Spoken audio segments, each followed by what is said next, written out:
The spotlight burns against my closed eyelids even before I step onto the stage. I can feel it waiting for me.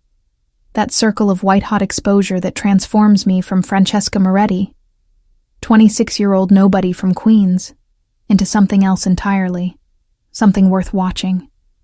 My fingers tremble as I smooth down the emerald silk dress Dante bought me last month. The fabric whispers against my thighs, expensive and delicate, so different from the second-hand clothes I wore before him, before everything changed, before I started believing in fairy tales again. 5 minutes, Frankie. Marco's weathered hand squeezes my shoulder as he passes, his cologne, cheap and overpowering, cutting through the backstage air thick with hairspray and nervous energy. He's been managing this club, Velvet Noir, for 15 years, and his gravelly voice carries the weight of 1,000 performances, 1,000 dreams either realized or shattered on that stage beyond the heavy curtain. I nod, not trusting my voice yet. It needs to warm slowly, like coaxing life into cold hands. The dressing room mirror reflects someone I'm still learning to recognize. Smoky eyes that make my hazel irises appear almost golden. Dark hair falling in waves past my shoulders. Lips painted the color of aged wine. Dante says I look like a film star from the golden age. He says a lot of things. The thought of him sends a flutter through my chest. Equal parts anticipation and something else I can't quite name.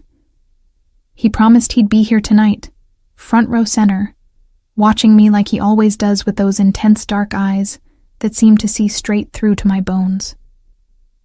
3 months we've been together, and I still feel 16 when he looks at me that way. You're going to kill it tonight. The voice comes from behind me, and I turn to see Angela adjusting her costume. She's on after me, doing a jazz set that'll bring the house down like it always does. Her brown eyes meet mine in the mirror, warm with genuine affection. In this business, real friendship is rarer than perfect pitch. That new song you've been working on? Pure magic, babe. Thanks, Ang. I manage a smile, but my stomach is twisting itself into knots. The new song, Shadows and Light, is the most personal thing I've ever written, and I'll be performing it tonight for the first time. Every word carved from the darkest parts of my past, the years of struggling, of being invisible, of singing in subway stations for pocket change, while the world rushed past without seeing me. Until Dante stopped. Until he heard me. The memory of that day 6 months ago remains crystal clear. Autumn rain falling in sheets. My guitar case open on the grimy tile. My voice carrying through the 59th Street station as commuters float around me like water around a stone. Then suddenly, expensive Italian shoes in my line of vision. A hand dropping $100 bill into my case. And when I looked up, those eyes, dark as midnight, assessing me with an intensity that made my breath catch. You have real talent, he'd said, his voice carrying a faint accent that made every word sound like silk. You shouldn't be wasting it here. 3 weeks later, I had an audition at Velvet Noir. 5 weeks after that, I had a regular Friday night slot. And somewhere in between, I'd fallen completely, desperately in love with Dante Caruso, the sophisticated art dealer who seemed to appear in my life like magic, turning everything to gold with his touch. Frankie? Angela's voice pulls me back to the present. You okay? You look a million miles away. Just nervous. I force brightness into my tone, shaking out my hands to release the tension. Big crowd tonight, apparently. Marco said we're completely booked. You've got this. She squeezes my hand, her warmth grounding me. Remember, they're not here to judge you. They're here to feel something. Give them that, and they're yours. The door swings open, and Marco pokes his head in. Showtime, Frankie. Let's make them remember why they come here. My heels click against the worn wooden floor as I make my way through the narrow backstage corridor. The familiar sounds of the club filter through, glasses clinking, conversation humming like static, the soft jazz track playing between sets. My heart hammers against my ribs, each beat seeming to echo in my ears. This never gets easier. This moment before stepping into the light. But that's what makes it real. What makes it matter. The fear is proof that I care. That this isn't just another performance, but a piece of my soul I'm about to share with strangers. The stage manager gives me the signal. The curtain parts. And then I'm walking into that circle of light. The audience falling into shadow before me. Indistinct faces and gleaming tables creating a landscape of expectation. The microphone stands center stage like a loyal friend, waiting. I reach for it, my fingers wrapping around the cool metal stand, and scan the front row for Dante. His usual table sits empty. The flowers he always sends, white roses, my favorite, aren't there. A small tremor of unease runs through me, but I push it aside. He must be running late. Traffic. A last-minute work call. Something simple and explainable. The opening notes of my first song begin. The pianist's skilled fingers coaxing a melancholy melody from the keys. I close my eyes, draw breath deep into my diaphragm, and begin to sing. The first note comes out clear and strong, carrying all the longing I've carefully crafted into the lyrics. The audience fades away as I sink into the music, into the story I'm telling about loss and hope, and the space between them. This is where I belong, where everything else disappears, and only the song matters. I move through my set with increasing confidence, each song building on the last, taking the audience with me on the emotional journey I've mapped out. They're responding beautifully. I can feel their attention like a physical presence. Their silence between songs more precious than applause. These are the moments I live for, when the connection between performer and audience becomes something almost sacred. But part of my mind keeps drifting back to that empty table, to Dante's absence. He's never missed a show before, never failed to be there when I step off stage, ready with champagne and praise and that devastating smile. Finally, it's time for the new song. My heart rate kicks up as the pianist shifts into the opening chords. Minor key, haunting, building slowly like a confession whispered in darkness. This next song, I say into the microphone, my voice intimate and raw, is about the girl I used to be. About surviving when survival seems impossible. About finding light in the darkest places. I close my eyes and begin to sing. The lyrics flow from somewhere deep and honest. Each line a truth I've carried for years. I was invisible in crowded streets, a ghost among the living, singing to the void while the world rushed past. Nobody seeing, nobody giving. The emotion swells in my chest, threatening to crack my voice. But I hold it together, channeling everything into the performance. This is vulnerability as art. Pain transformed into beauty. Then you stopped in the rain, saw something others couldn't see, pulled me from the shadows, made me believe in possibility. I open my eyes as I reach the bridge, and that's when I see him. Not Dante. Someone else entirely. A man sits at the back corner table, partially hidden by shadow, but his presence dominates the room in a way I can't explain. He's perfectly still, absolutely focused on me, and even from this distance, I can feel the weight of his attention like a physical force. Dark hair, darker suit, and an aura of controlled power that makes every instinct in my body go on high alert. I've never seen him before, I'm certain of that. This is the kind of man you remember, the kind whose presence leaves an imprint. His table is set slightly apart from the others, and now that I've noticed him, I realize two other men flank it at neighboring tables, their postures alert despite their casual appearances. Security, or something like it. I force my attention back to the song, but I'm hyper-aware of his gaze, of the way he watches me without moving, without even seeming to blink. There's something predatory in that stillness, something that makes my skin prickle with an awareness that has nothing to do with stage fright. But shadows can't love light, and light can't love the dark. We're caught between two worlds, both leaving their mark. The song builds to its climax, my voice rising with controlled power, and I pour everything into it. All the fear and hope and desperate longing that's lived in my chest for as long as I can remember. The audience is utterly silent, suspended in the moment with me. When the final note fades, there's a breath of perfect quiet. Then applause erupts, genuine and warm, washing over me like a wave. I smile, bow slightly, and murmur my thanks into the microphone. But my eyes keep drifting back to that corner table. The man is still watching me.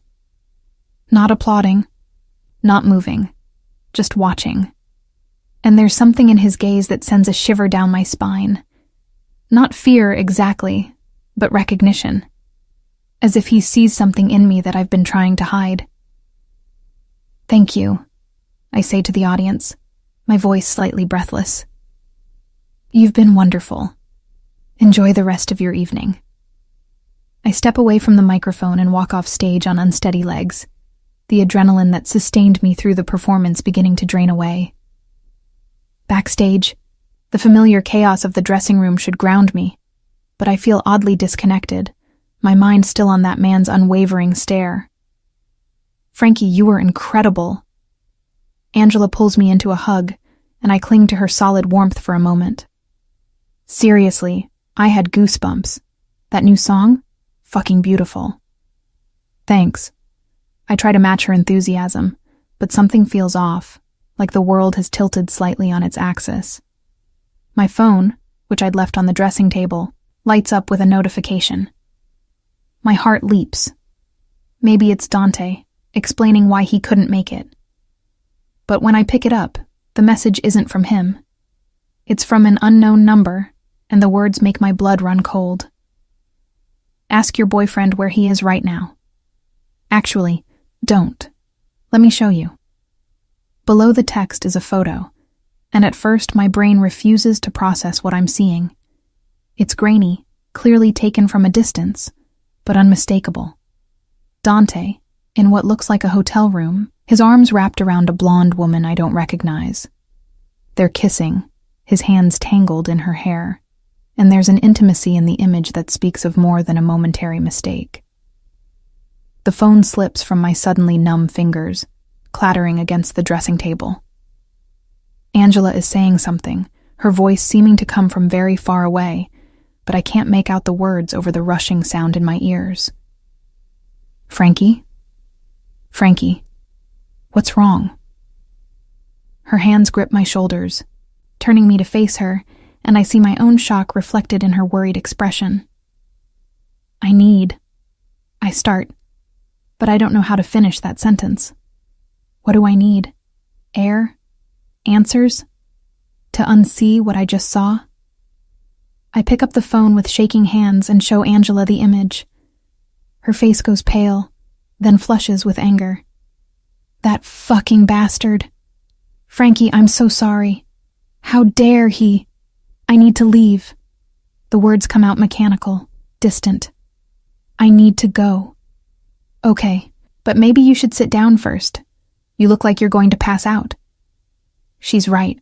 The room is tilting around me, the edges of my vision going dark. I grip the table for support, trying to force air into my lungs. 3 months. 3 months of believing in something beautiful, of letting him into every corner of my life, of reshaping my dreams to include him. And all of it was built on lies. The dressing room door opens, and Marco appears, his expression apologetic. "Frankie, sorry to interrupt, but you have a visitor. Says he'd like to compliment you on your performance." "Tell them I'm not available," I manage, my voice hoarse. "Please, Marco, I can't see anyone right now." But Marco shifts uncomfortably, and there's something in his expression that makes my stomach drop. "It's Peter Romano," he says quietly, and the name seems to suck all the air from the room. "He's not really someone you say no to." Peter Romano. Even I, who've spent the last year largely isolated in my own small world of music and Dante, know that name. Everyone in New York knows that name, though most are smart enough not to say it out loud.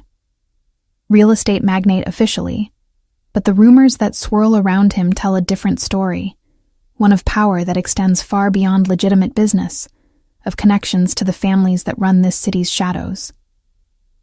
The man from the corner table, the one who watched me with such unsettling intensity, of course. I really can't, I repeat, but there's no strength behind the words. My entire world has just shattered, and now one of the most dangerous men in New York wants to speak to me. The universe appears to be taking twisted pleasure in my destruction. I'll send him away, Angela says firmly, moving toward the door, but Marco catches her arm. Angela, don't. You know who he is. What he is. Marco's voice is tight with worry. Frankie, just talk to him for a minute. Be polite. Then you can leave. The practical part of my brain knows he's right. You don't refuse a man like Peter Romano, not unless you want problems you can't handle. But right now, with my heart breaking into pieces and my entire reality revealed as a lie, I barely have the strength to stand, let alone navigate a conversation with dangerous royalty. Fine. The word tastes like ash. Give me a minute to fix my face. Angela squeezes my hand. I'll be right outside the door. If you need anything, I know. Thank you. After they leave, I stare at my reflection in the mirror and barely recognize the woman looking back. My carefully applied makeup is smudged, mascara leaving dark tracks down my cheeks. My eyes are red-rimmed, my lips trembling. I look exactly like what I am, a woman whose world just imploded. I quickly repair the damage as best I can, wiping away the mascara tracks and reapplying lipstick with hands that won't quite steady. It's a mask, nothing more, but at least it's something between me and the world. A knock at the door makes me jump. Come in, I call, my voice steadier than I feel. The door opens, and Peter Romano steps into my dressing room. Up close, he's even more overwhelming than he was from the stage. Tall, well over 6 feet, with broad shoulders that fill out his obviously expensive suit with devastating effect. His dark hair is swept back from a face that's all sharp angles and hard lines, saved from cruelty only by the sensual curve of his mouth. But it's his eyes that capture me, storm gray, intelligent, and currently fixed on me with an intensity that makes it hard to breathe. He radiates power the way other men radiate cologne. It's simply part of him, inescapable and absolute. Everything about him screams danger, from the precise way he moves to the cold calculation I can see behind that penetrating gaze. This is a man accustomed to control, to having every situation bend to his will. Miss Moretti. His voice is deep, cultured, with the faintest trace of an accent that suggests old Italian money. Thank you for seeing me. I realize my timing is unfortunate. The understatement is almost laughable. Mr. Romano, I acknowledge, proud that my voice doesn't shake. Marco said you wanted to speak with me. He closes the door behind him, not aggressively, but with a finality that makes me acutely aware of being alone with him in this small space. Your performance tonight was exceptional, he says, moving further into the room with that same controlled grace. Particularly the new song. Very revealing.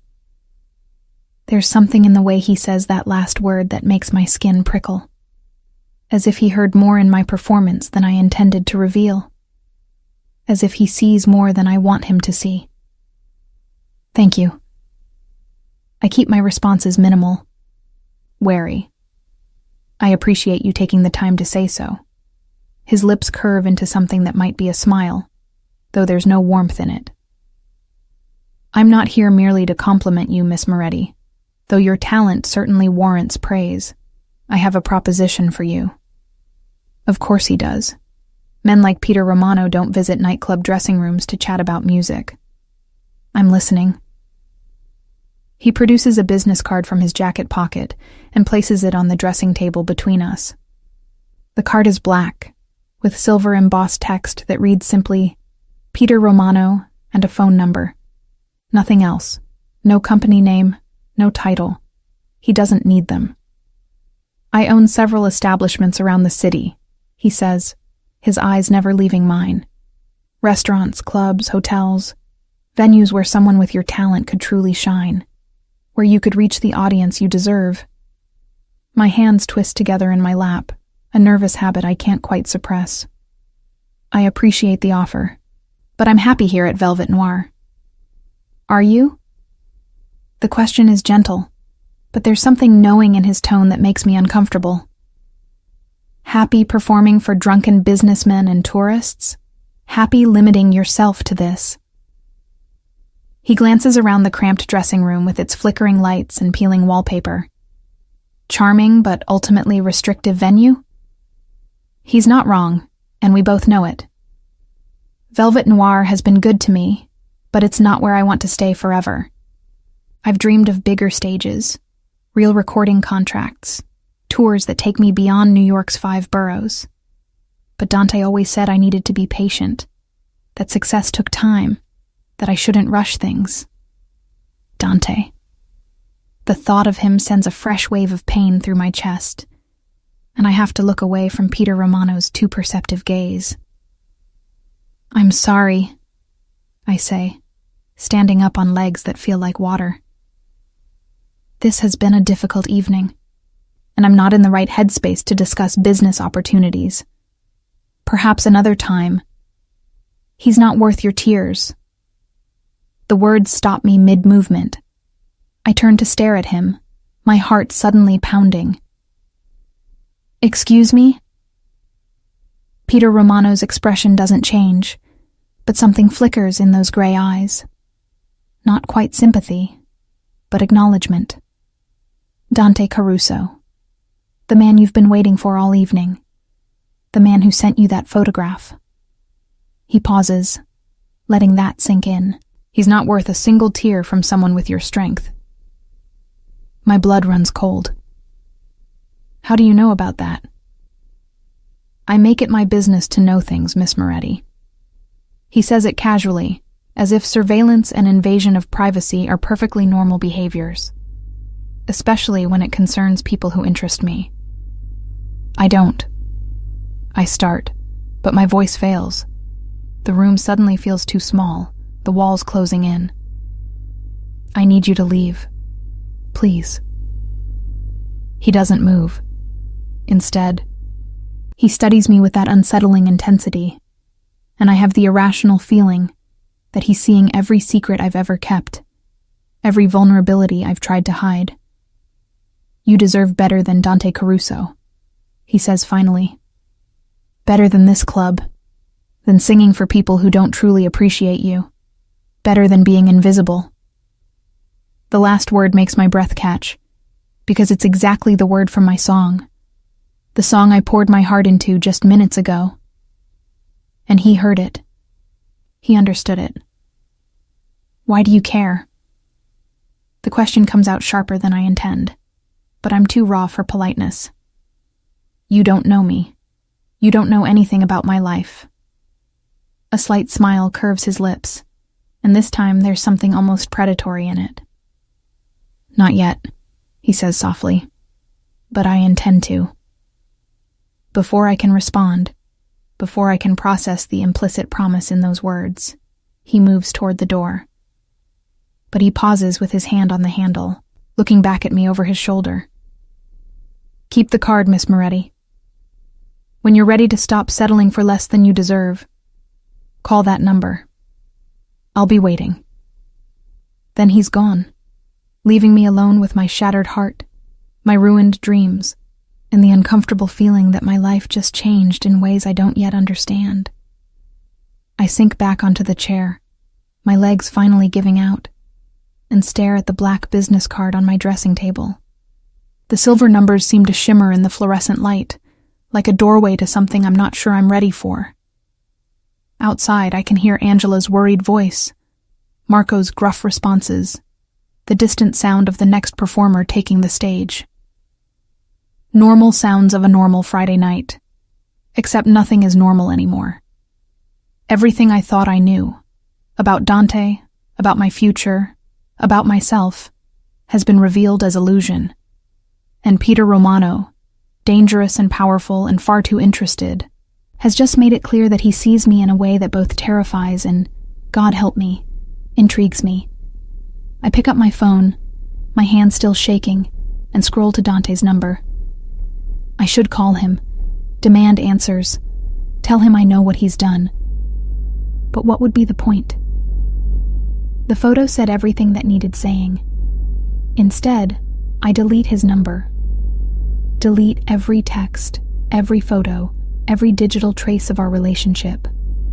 It's a small act of reclamation, but it's something. A first step toward... What? I don't know yet. All I know is that the girl who stepped onto that stage tonight, the one who believed in love and fairy tales and happily ever afters, no longer exists. She died somewhere between the final note of my song and the moment that photograph burned itself into my retinas. What rises from her ashes remains to be seen. But as I gather my things and prepare to leave this club, this night, this version of my life behind, I carefully slip Peter Romano's card into my purse. Just in case. Just in case. The walk back to my apartment feels longer than usual, each step heavy with the weight of everything that's shattered tonight. The November air bites through my thin coat. I'd left the club in such a daze that I forgot to call a car, forgot everything except the desperate need to escape. Now the cold provides a strange comfort, a physical sensation sharp enough to cut through the numbness spreading through my chest. Queens at midnight is a symphony of contrasts. Neon signs bleeding color into puddles left by earlier rain, the rumble of the subway beneath my feet, the distant wail of sirens painting the night with urgency. I pull my coat tighter and walk faster, my heels clicking an uneven rhythm against the pavement. Normally I'd be nervous walking alone at this hour, but tonight I barely register my surroundings. My mind is too full of Dante's betrayal, of Peter Romano's knowing gray eyes, of the uncomfortable feeling that I've stepped off the edge of something and am still falling. My phone buzzes insistently in my purse, probably Angela checking on me again. She'd wanted to come home with me, but I couldn't bear company right now, couldn't stand the thought of rehashing what happened while the wound was still so fresh. I need silence. I need to process. I need to figure out how I missed the signs that must have been there all along. 3 months of my life, given to a man who was lying the entire time. 3 months of believing I'd finally found something real, someone who saw me for who I truly was. The humiliation burns worse than the heartbreak, if I'm honest. How naive I must have seemed to him. How easy to manipulate.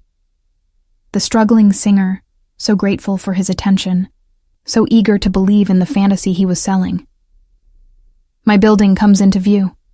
A 5-story walk-up that's seen better decades, its brick facade crumbling in places, fire escape zigzagging down the front like a scar. It's not much, but it's mine. Or rather, it will be for another 3 weeks, until the rent I can't quite afford comes due again.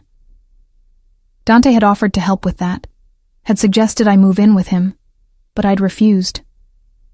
Maintaining my independence had seemed important then. Now I'm just grateful I have somewhere that isn't contaminated by his presence.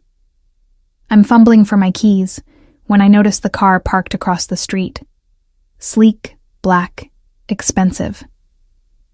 Completely out of place in this neighborhood, where most vehicles are held together by rust and prayer.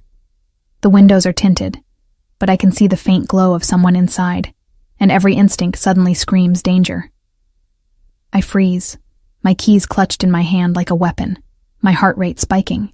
The car door opens, and a man steps out, tall, broad-shouldered, wearing a dark suit that probably costs more than my monthly rent. Even in the dim streetlight, I recognize him from the club, one of the men who'd been sitting near Peter Romano's table. Miss Moretti.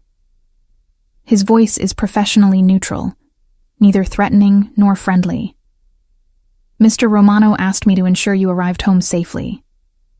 The words should be reassuring, but instead they send ice through my veins. You followed me from the club? For your protection. He says it as if it's the most natural thing in the world, as if having a stranger tail me through the streets of Queens at midnight is perfectly reasonable behavior. I didn't ask for protection.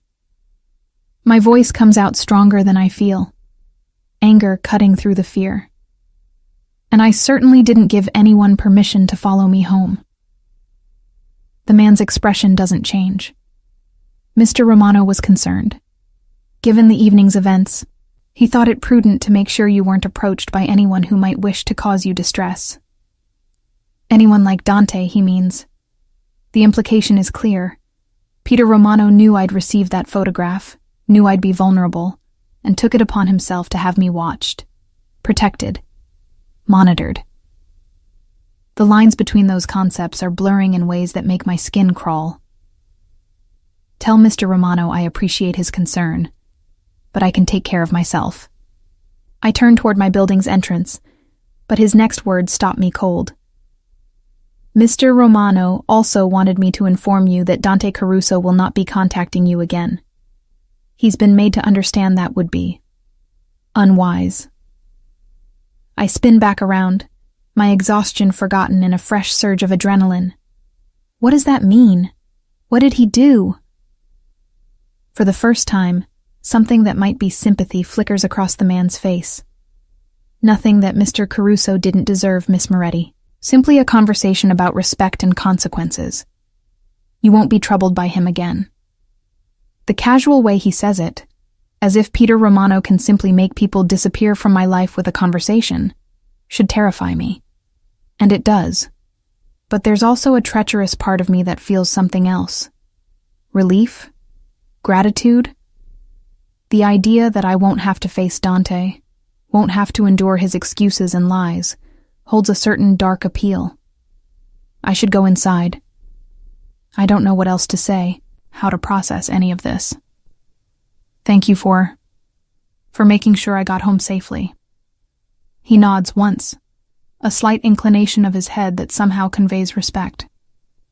Sleep well, Miss Moretti. And if you need anything, don't hesitate to call the number on Mr. Romano's card. Then he's back in the car, and I'm left standing on the cracked sidewalk, watching as it glides away into the night. My hands are shaking as I finally manage to unlock the building's front door, and I take the stairs to my third-floor apartment 2 at a time, suddenly desperate for the dubious safety of my own space. The apartment greets me with its familiar smells, the faint mustiness that never quite goes away no matter how much I clean, the lavender incense I burn to mask it, the lingering aroma of this morning's coffee. It's small, a studio really, with a kitchenette, bathroom, and one main room that serves as bedroom, living room, and practice space. But it's mine, and right now that matters more than anything. I drop my purse on the second-hand table by the door and collapse onto my bed, still in my performance dress and heels, too drained to even undress. The ceiling has a water stain shaped vaguely like a bird, and I've spent countless hours staring at it, working out melodies and lyrics in my head. Tonight, it just looks like damage. My phone buzzes again. Multiple missed calls from Angela, text from Marco asking if I'm okay, a message from the club's booking manager about next week's schedule. Nothing from Dante. Whatever Peter Romano did, whatever conversation his man referenced, it seems to have worked. I should feel victorious. Instead, I feel hollow. Dante's betrayal carved something out of me tonight, and I don't know what will grow in its place, or who I'll become without the future I'd been imagining for us. Sleep doesn't come easily.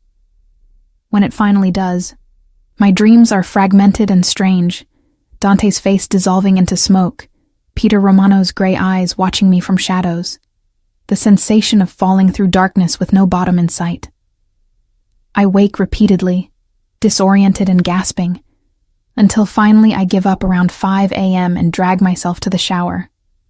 The hot water helps, washing away the grime of the club, the tears I finally let fall, the lingering sensation of being watched.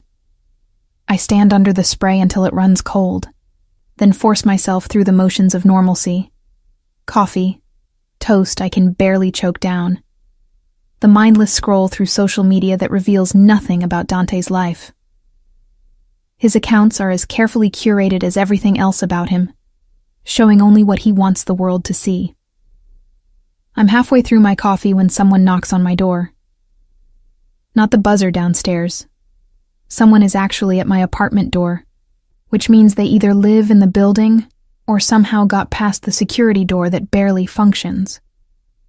My heart rate spikes as I approach the peephole, half expecting to see Dante despite the assurances I was given last night. But it's not Dante. It's a woman I've never seen before. Late 50s maybe, with steel gray hair pulled into an elegant chignon and wearing a designer suit that screams money. She stands with the patience of someone accustomed to waiting, her posture perfect, her expression neutral. I open the door with the chain still attached. "Can I help you?" "Miss Moretti." Her voice is cultured, professional. "My name is Victoria Russo. I work for Peter Romano. May I come in? I promise, this will only take a moment of your time." Every instinct screams at me to refuse, to close the door and pretend last night never happened. But curiosity wins out over caution, as it so often does. I unhook the chain and step aside, allowing her to enter my cramped space. She glances around the apartment with the same neutral expression, taking in the second-hand furniture, the guitar propped in the corner, the modest chaos of my life. If she's judging, her face doesn't show it. "I apologize for the intrusion," she says, setting a slim leather portfolio on my table. "Mr. Romano wanted me to follow up on the conversation you had last night. He's offering you a position at Luminosa, one of his flagship restaurants. Friday and Saturday night performances, with the option to expand to other venues in his portfolio if things go well." She opens the portfolio, revealing a contract so official-looking it might as well be legal tender. My eyes scan the first page, and the numbers make my breath catch. The salary alone is triple what I'm making at Velvet Noir, and that's before the performance bonuses, the health insurance, the housing stipend. Housing stipend? I look up at her, confused. "Mr. Romano is aware that your current living situation is less than ideal," Victoria says smoothly. "The position comes with assistance in securing housing more suitable for someone of your talent. Nothing extravagant, but certainly an improvement over." She glances around again, the sentence trailing off diplomatically. The careful way she phrases it, "your current living situation is less than ideal," makes it clear that Peter Romano knows exactly how much I pay in rent, how close I am to not making next month's payment, how the landlord has been making noises about increasing rates. The level of information he's gathered about me in less than 24 hours is staggering and terrifying. "This is very generous," I say carefully, "but I already have a commitment to Velvet Noir. Marco has been good to me." "Mr. Romano has already spoken with Marco." Victoria's smile is professionally pleasant. "He's agreed to release you from your contract, effective immediately. He wants what's best for you, Miss Moretti, and he agrees that this opportunity is too valuable to pass up." Of course he does. Because Peter Romano asked, and apparently when Peter Romano asks for something, people give it to him. The speed at which my life is being reorganized around his desires should alarm me more than it does. But I'm tired, heartbroken, and staring at a contract that could solve every financial problem I've been drowning in for the past year. "I need time to think about this," I say, even though we both know I'm going to accept. What choice do I really have? Victoria nods, as if she expected this response. "Of course. Mr. Romano understands this is a significant decision. He's asked me to give you this as well." She produces an envelope from her briefcase. Thick, expensive paper, sealed with actual wax embossed with an ornate letter R. I take it with trembling fingers, breaking the seal to find a handwritten note in elegant script. Miss Moretti, I realize my methods may seem presumptuous, but please understand that I see in you a rare combination of talent and resilience that deserves to be cultivated, not buried in mediocrity. This offer comes with no strings attached. You maintain complete artistic control over your performances, your material, your career trajectory. My interest is simple. I want to hear you sing, and I want the world to hear you as well. The choice, as always, is yours, but I hope you'll choose wisely. PR. The note is signed with a flourish, and there's something about the confidence in those pen strokes that makes my pulse quicken. He's not asking. He's presenting what he sees as an inevitable outcome and graciously allowing me to pretend I have agency in the decision. I'll need to review the contract thoroughly, I tell Victoria, trying to inject some semblance of control into this situation. With a lawyer, probably. Naturally. She produces a business card, her own this time, with actual contact information. I've taken the liberty of highlighting the key provisions. There's no exclusivity clause beyond the performance schedule, no restrictions on your ability to pursue other opportunities. It's quite favorable, I assure you. She moves toward the door, then pauses. Miss Moretti, if I may offer some personal advice, Mr. Romano is not a man who extends opportunities lightly. When he shows interest in someone's success, that interest comes with considerable benefits, protection, resources, connections that can transform a career. I've worked for him for 15 years, and I've never seen him focus on anyone quite the way he's focused on you. The way she says it, focus, makes it sound less like professional interest and more like something else entirely. Something I'm not sure I'm ready to examine too closely. After she leaves, I sit at my table and read through the contract line by line. It's exactly as she described, generous to the point of absurdity, with none of the predatory clauses I've learned to expect from venue contracts. The salary, the benefits, the creative freedom. It's everything I've dreamed about, handed to me on a silver platter. By a man I met exactly once. A man who had me followed home. A man who had a conversation with my ex-boyfriend that resulted in Dante disappearing from my life overnight.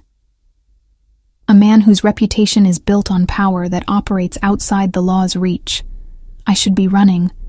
Every rational bone in my body knows this is dangerous, that accepting this offer means stepping into Peter Romano's orbit in a way that will change everything. But as I sit in my shabby apartment, still wearing yesterday's clothes, my career stagnant and my heart in pieces, I can't help but think about what he wrote in his note. The choice is yours, but I hope you'll choose wisely. Is it wise to accept an opportunity that solves all my problems? Or is it wise to maintain my independence, even if that independence means struggling alone? My phone rings, startling me out of my spiraling thoughts. It's Angela, and I answer on the second ring. Please tell me you're okay, she says without preamble. You disappeared last night, and then Marco said something about you getting a new gig. And I'm so confused, Frankie. What's going on? I take a deep breath and tell her everything. Peter Romano's visit, the man who followed me home, Victoria's appearance this morning, the contract spread out before me. As I speak, I can hear her reactions shifting from concern to shock, to something that sounds almost like fear. Frankie, she says when I finish, her voice tight with worry. This is Peter Romano we're talking about. You know what they say about him, right? About his family, his business, the people who cross him? I know. And I do. The Romano family has been a fixture in New York for generations, their legitimate businesses serving as a facade for operations that exist in the city's shadows. Everyone knows it, but no one can prove it, or no one who's tried has lived to testify about it. Then you know you can't just walk into his world and expect to walk back out unchanged. Angela's voice is pleading now. He's interested in you, Frankie.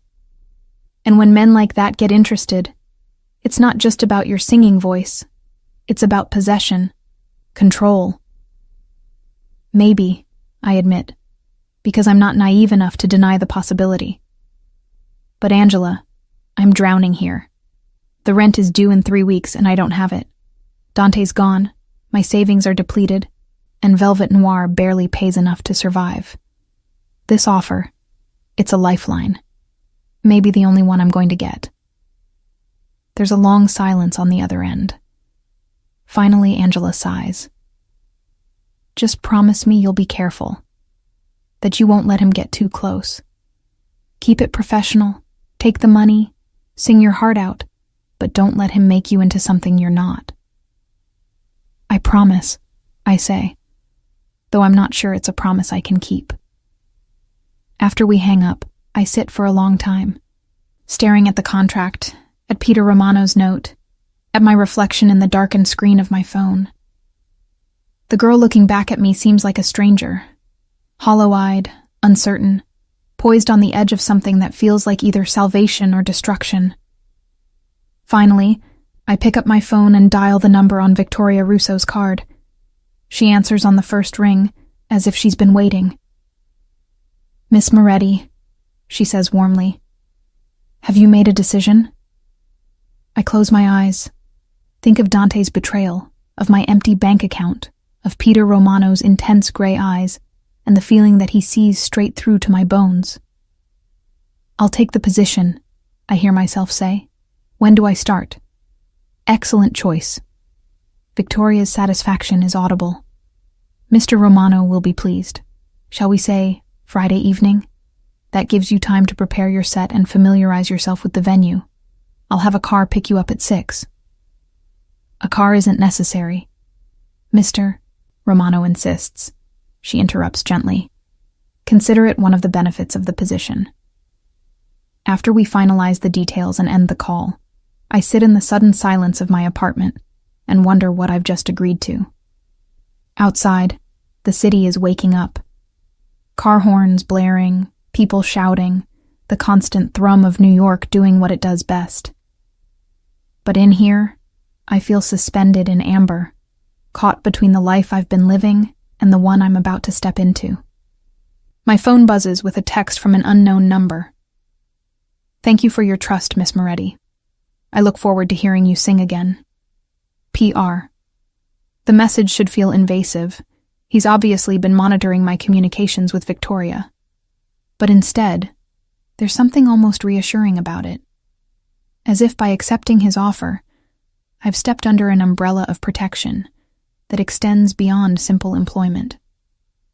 I spend the rest of the weekend in a haze of preparation and second-guessing. I research Luminosa obsessively. It's one of the most exclusive Italian restaurants in Manhattan, known for its celebrity clientele, its impossible to get reservations, its understated elegance that whispers rather than shouts wealth. The reviews of its previous live music acts are glowing, and I feel the first flutter of genuine excitement beneath my anxiety. This is what I've wanted, isn't it? A real venue, a real audience, a real chance to be heard. But I also research Peter Romano, though the information available is frustratingly vague. Business profiles that list his legitimate holdings: real estate, restaurants, hotels, import-export companies. Society page photos showing him at charity galas and museum openings, always impeccably dressed, always alone or with different beautiful women who never appear in photos twice. Articles that mention his family's long history in New York, carefully worded to avoid any direct accusations but heavy with implication. What I don't find is anything approaching the truth. The real Peter Romano exists in the spaces between the words, in the things left unsaid, in the careful distance maintained between his public face and private operations. On Friday, I spend hours choosing what to wear, finally settling on a deep burgundy dress that's elegant without being pretentious, professional without being cold. I practice my set until my voice goes rough, then rest it carefully, drinking tea with honey and lemon.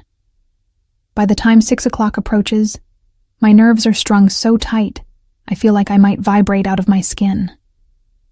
The car arrives exactly on time. Another sleek black vehicle, but this time with a professional driver who introduces himself as Thomas and treats me with the kind of respect usually reserved for actual celebrities. The drive into Manhattan passes in a blur of city lights and mounting anxiety. Luminosa occupies the ground floor of a historic brownstone in Tribeca, its entrance marked only by a discreet brass plaque. Inside, the atmosphere is hushed elegance, exposed brick walls, soft lighting from vintage fixtures, tables set with immaculate white linens and fresh flowers. It's the kind of place where conversations happen in low voices, where deals are made over expertly prepared cuisine, where appearance matters as much as substance. Victoria meets me at the entrance, her smile warm and welcoming. "Miss Moretti, wonderful to see you. Let me show you to the performance space." She leads me through the main dining room to a smaller, more intimate area in the back, a semicircular space with a small stage, baby grand piano, and seating for perhaps 50 people. The acoustics are perfect, I can tell immediately. Every surface has been designed to enhance rather than absorb sound. "Your performances will be here, 9 to midnight, Friday and Saturday nights," Victoria explains. "The clientele is sophisticated, appreciative of genuine talent. You'll have complete autonomy over your set list, though Mr. Romano has requested that you include shadows and light at least once each evening." My stomach flutters at the mention of my new song, the one I'd performed the night everything fell apart. He wants to hear that one specifically? He found it particularly moving, Victoria says, and there's something in her expression.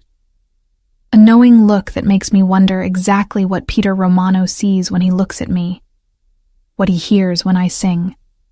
The evening passes in a blur of sound checks and final preparations.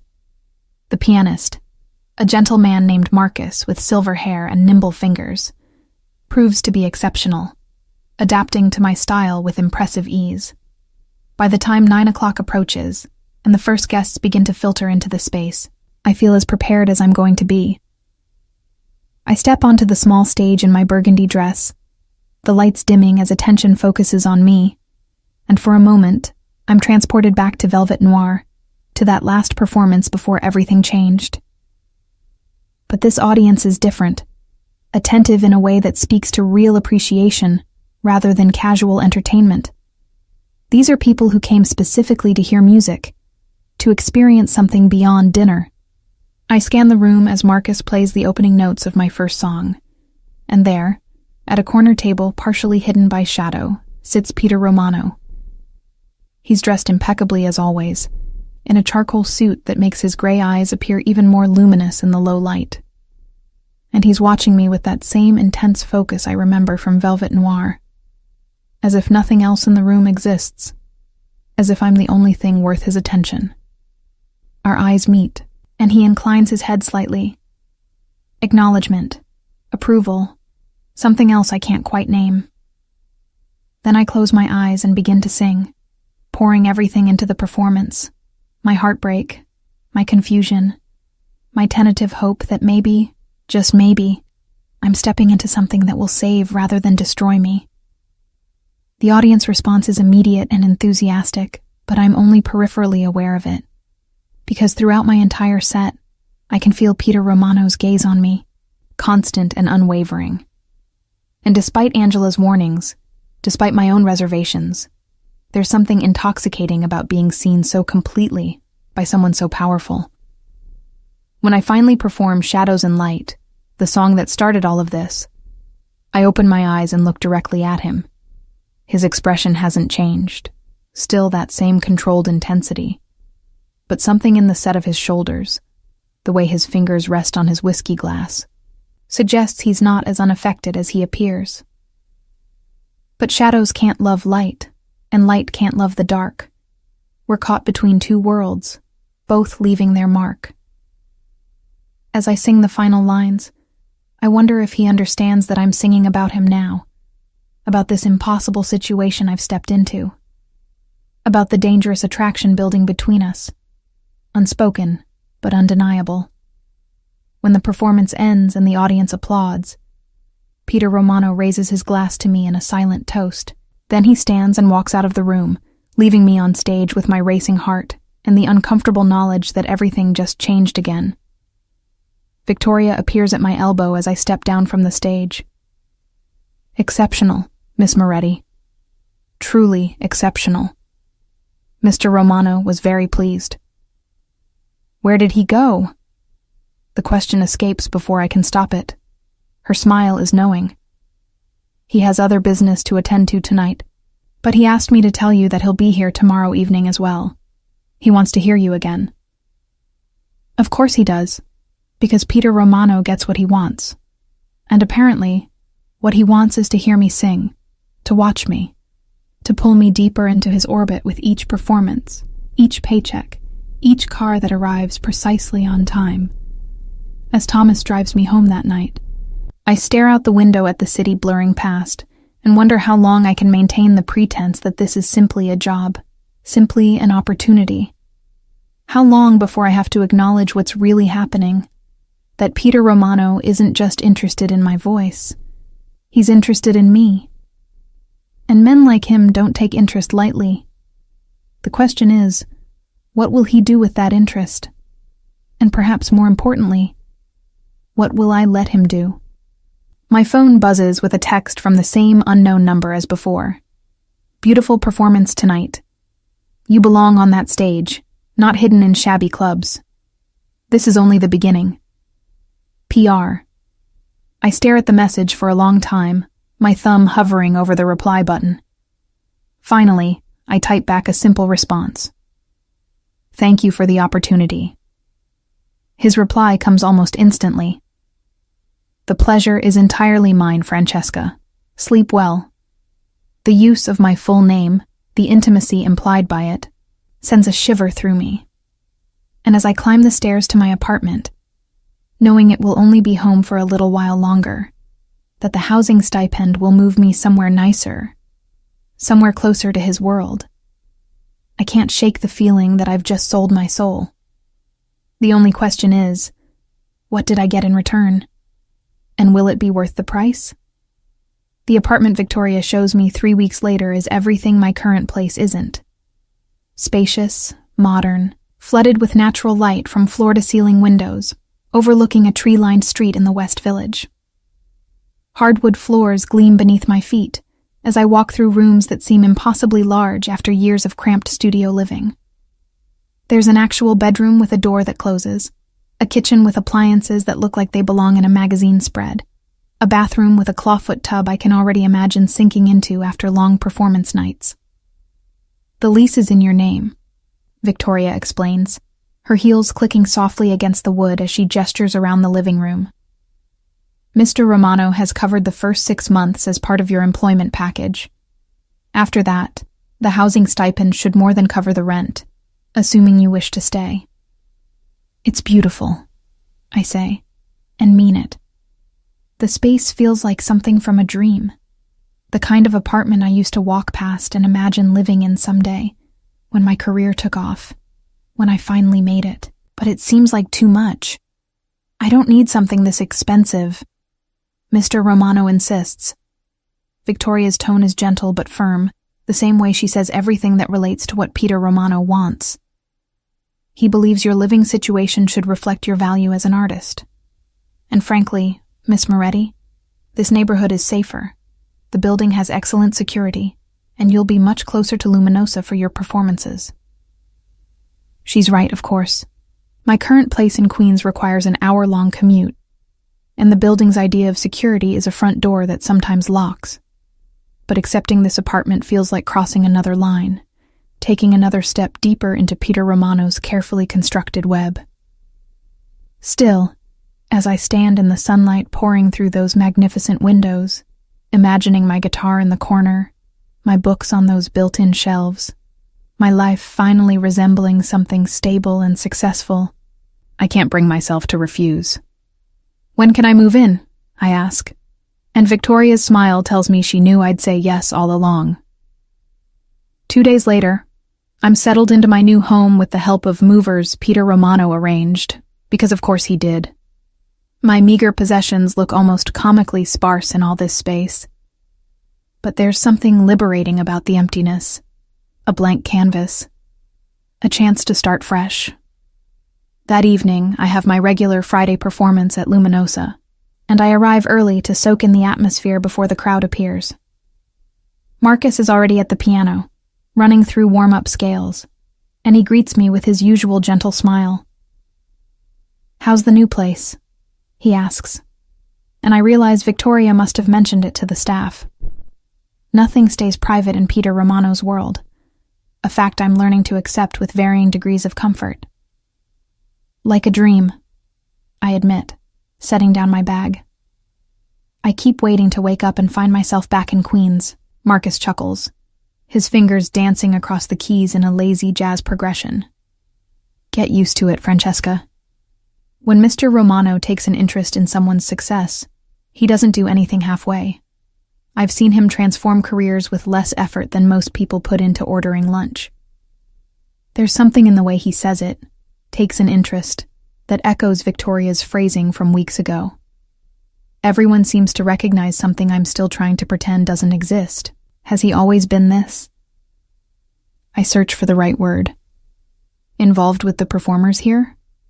Marcus's hand's still on the keys, and he gives me a long, assessing look. "No," he says finally. "In the 5 years I've worked here, I've never seen him take a personal interest in any of the musicians. He appreciates good music, certainly. But with you, it's different.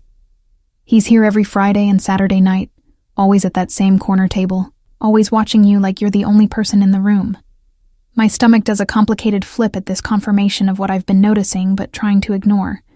Peter Romano has been present at every single one of my performances over the past 3 weeks, always in that shadowed corner, always alone, always watching with an intensity that makes my skin prickle with awareness. Maybe he just really likes my singing, I say weakly, and Marcus laughs outright. "Oh, honey, if you believe that's all it is, you're far more naive than you seem." He returns to his warm-up, but adds over his shoulder, "Just be careful, okay? Mr. Romano is a good employer, but he's also a complicated man with complicated connections. Don't let yourself get in over your head." It's too late for that warning, I think, as I head to the small dressing room to prepare for tonight's performance. I'm already in over my head, already drowning in the luxury and opportunity Peter Romano has showered on me, already addicted to the way his gaze makes me feel, seen, valued, desired in a way that both terrifies and thrills me. The performance that night is one of my best. The audience is particularly responsive, the acoustics are perfect, and I'm riding a wave of confidence from my new apartment, my new life, the feeling that things are finally falling into place. When I sing Shadows and Light, the song Peter Romano always requests, I let my eyes find him in his corner, let myself acknowledge the electric current that runs between us whenever our gazes meet. He's different tonight somehow, his usual controlled expression fractured by something raw. His fingers grip his whiskey glass with white-knuckled intensity, and even from the stage, I can see the muscle working in his jaw. It's as if my song has gotten under his skin, past the carefully maintained defenses he shows the world. When I finish and step off the stage, Victoria is waiting with her usual efficient smile. "Wonderful as always, Miss Moretti. Mr. Romano has asked if you would join him for a drink after your set." My heart stutters. In all the weeks I've been performing here, he's never requested my company beyond those silent exchanges of eye contact across the room. He's maintained a careful distance, professional and appropriate, giving me space to settle into my new position. But tonight, apparently, that distance is closing. I don't know if that's appropriate, I hedge, even as every nerve in my body screams, "Yes, yes, go to him." "He simply wants to discuss your performance schedule for next month," Victoria says smoothly. "There may be opportunities to expand to his other venues, as mentioned in your contract. It would be wise to hear him out. Business, then, except I can feel in my bones that whatever Peter Romano wants to discuss has very little to do with scheduling and everything to do with the tension that's been building between us since that first night at Velvet Noir. "All right," I hear myself say. "Just give me a moment to change." In the dressing room, I stare at my reflection and wonder what I'm walking into. My performance dress, a deep blue number that hugs my curves, suddenly feels too revealing, but I don't have anything else to change into. I touch up my lipstick with shaking hands, take several deep breaths, and try to convince myself this is just a meeting, just business. The lies we tell ourselves. When I emerge, Victoria guides me through the now empty restaurant. It's past midnight, and the last diners have departed, to a private room I didn't even know existed. She knocks once, softly, and Peter Romano's deep voice calls, "Come in." The room is intimate, designed for private meetings or romantic dinners. Exposed brick walls, soft lighting from wall sconces, a table set for two with wine already breathing in a crystal decanter. And there, standing by the window overlooking the street below, is Peter Romano. He's removed his suit jacket, and his white shirt is open at the collar, sleeves rolled to his elbows, revealing corded forearms dusted with dark hair. It's the most casual I've ever seen him, and somehow that makes him even more devastating. There's something almost dangerous about this relaxed version of him, as if he's dropped some of his careful control. "Francesca." He turns as I enter, and the way he says my name, full of possession and something darker, makes heat pool low in my stomach. "Thank you for joining me. Please, sit." Victoria disappears, closing the door behind her with a soft click that sounds far too final. I move to one of the chairs, hyper-aware of Peter's gaze tracking my every movement as I sit. He remains standing for a moment, just watching me with those storm-gray eyes that seem to see everything I'm trying to hide. "Wine?" He moves to the table, pouring deep red liquid into 2 glasses with practiced ease. "Thank you." My voice comes out steadier than I feel. I accept the glass, careful not to let our fingers touch, though I can feel the electricity crackling in the air between us. He settles into the chair across from me, and for a long moment, we simply look at each other. The silence stretches, heavy with unspoken things, until finally he speaks. "You've been with us for 3 weeks now. I wanted to check in, see how you're settling into the position." It's a perfectly reasonable thing to say, perfectly professional. Except there's nothing professional about the heat in his gaze, the way his eyes linger on my lips before returning to meet mine. "Everything has been wonderful," I say carefully. "The venue is perfect, the audiences are appreciative, Marcus is an excellent accompanist. And the apartment, thank you, it's far more than I expected or needed. You deserve far more than you've been willing to accept, thank you, it's far more than I expected or needed." "You deserve far more than you've been willing to accept," he counters, taking a sip of his wine. "You've been undervalued for too long, Francesca, hidden in venues that couldn't appreciate what they had, wasting your talent on people who couldn't see your true worth." There's an edge to his words when he mentions being undervalued, and I wonder if he's thinking about Dante, about the man who had me and threw me away for someone else. Peter hasn't mentioned that night at Velvet Noir, hasn't acknowledged that he knows about my heartbreak, but the knowledge sits between us like a third presence. "You barely know me," I point out, trying to inject some rationality into this increasingly charged atmosphere. "How can you be so certain of my worth?" His smile is slow and predatory. "I make it my business to know things, remember? I know you were raised by your grandmother after your parents died in a car accident when you were 8. I know you put yourself through a year of music school before the money ran out. I know you've been surviving on tips and struggling to make rent for the past 3 years while chasing a dream most people would have abandoned. I know you're stronger than you think, more talented than you believe, and far too willing to settle for less than you deserve." Each revelation lands like a physical blow. The depth of his knowledge about my life should terrify me.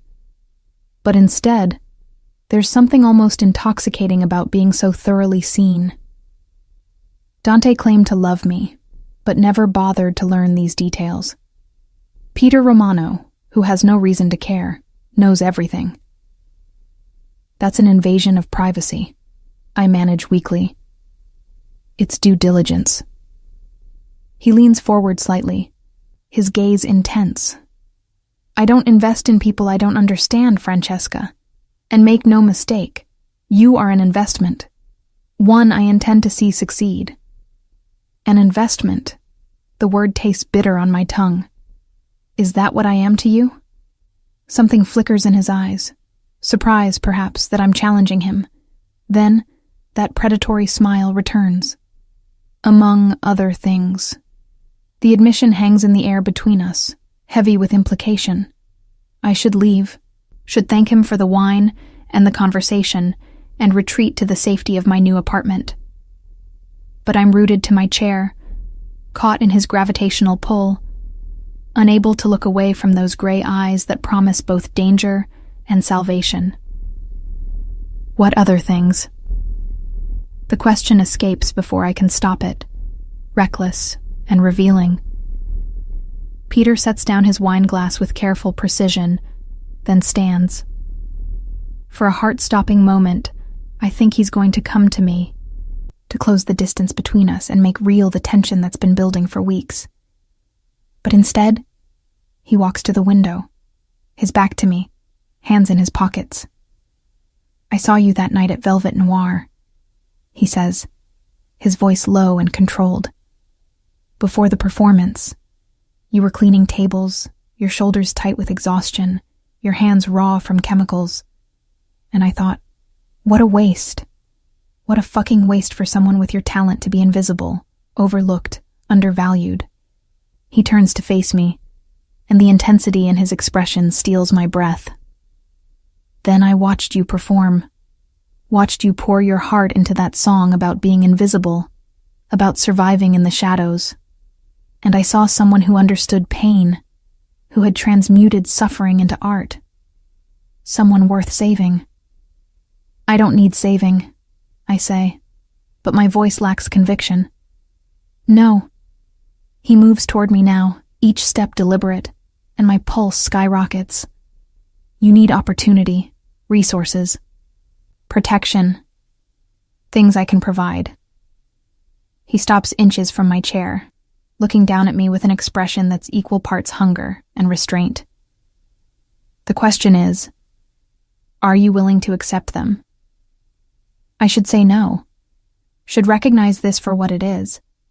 A powerful man offering a Faustian bargain, wrapping possession in the language of opportunity.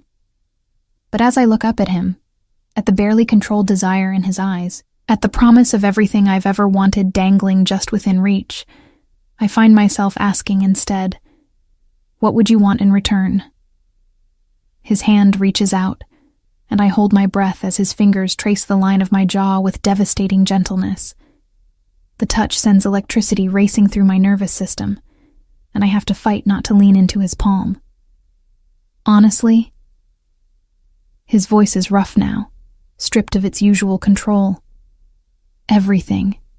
Your voice, your time, your presence, the privilege of hearing you sing, the right to ensure no one undervalues you again, the satisfaction of watching you become what you were always meant to be. That sounds like ownership, I whisper, even as I'm tilting my face into his touch, betraying my own conflicted desires. It's protection. His thumb brushes across my lower lip, and I can't suppress the shiver that runs through me. The world is dangerous, Francesca, especially for women with talent and beauty, and not enough power to defend themselves. I can give you that power. I can make sure what happened with Dante Caruso never happens again. The mention of Dante's name is like cold water, breaking the spell. I pull back from his touch, standing abruptly, needing distance to think clearly. Did you have something to do with that? With Dante breaking up with me? Peter's expression doesn't change, but something dangerous flashes in his eyes. I had something to do with ensuring he understood the consequences of disrespecting you. The photograph you received, I had it sent. You deserved to know the truth, and he deserved to lose you. The casual admission of manipulation should horrify me, but instead, I feel a twisted sense of validation. Peter Romano saw Dante's betrayal and chose to expose it. Chose to save me from wasting more time on a man who didn't deserve me. It's fucked up. It's controlling, and some dark part of me is grateful for it. You had no right, I say, but there's no heat behind the words. I had every right. He moves closer again, backing me against the wall with his presence alone. The moment I saw you, you became mine to protect, mine to elevate, mine to ensure never suffers at the hands of unworthy men again. I'm not yours, I protest, even as my body responds to his proximity, my breath coming faster, my skin heating under his gaze. His hand comes up to rest against the wall beside my head, caging me in without touching me. Aren't you? His voice is a low rumble that I feel in my bones. You're living in the apartment I provided, performing at the venue I own, wearing the success I gave you. You think of me when you sing. I can see it in your eyes when you perform. The way you search for me in the shadows. The way your voice changes when our gazes meet. If you're not mine yet, you will be. It's only a matter of time. The certainty in his words should terrify me. But God help me. There's something intoxicating about being wanted this intensely, by a man this powerful. About being seen as precious rather than disposable. About mattering enough to inspire this level of focus and determination. This is insane, I breathe, my resistance crumbling. You barely know me. This has been 3 weeks. I've known you long enough to recognize what I want. His free hand comes up to cup my face. His touch surprisingly gentle despite the predatory intent in his eyes. I've watched you pour your soul into your music night after night. I've seen how you interact with the staff. Kind, gracious, never letting success change your fundamental decency. I've studied every detail of your life, Francesca, and everything I've learned has only made me more certain that you belong with me. Belong. The word catches in my throat. You keep using words like that. Ownership, possession, belonging. I'm not an object to be acquired. No. His thumb strokes across my cheekbone, and I can't help but lean into the touch. You're infinitely more valuable than any object. You're a woman of extraordinary talent and resilience, who deserves to be cherished, protected, and given every opportunity to shine. I want to be the man who does those things for you. Why? The question comes out as barely more than a whisper. Why me? You could have anyone. You're wealthy, powerful, connected. Why fixate on a struggling singer you saw once at a shabby club? His eyes search mine, and for a moment, his careful control slips, revealing something raw and honest beneath.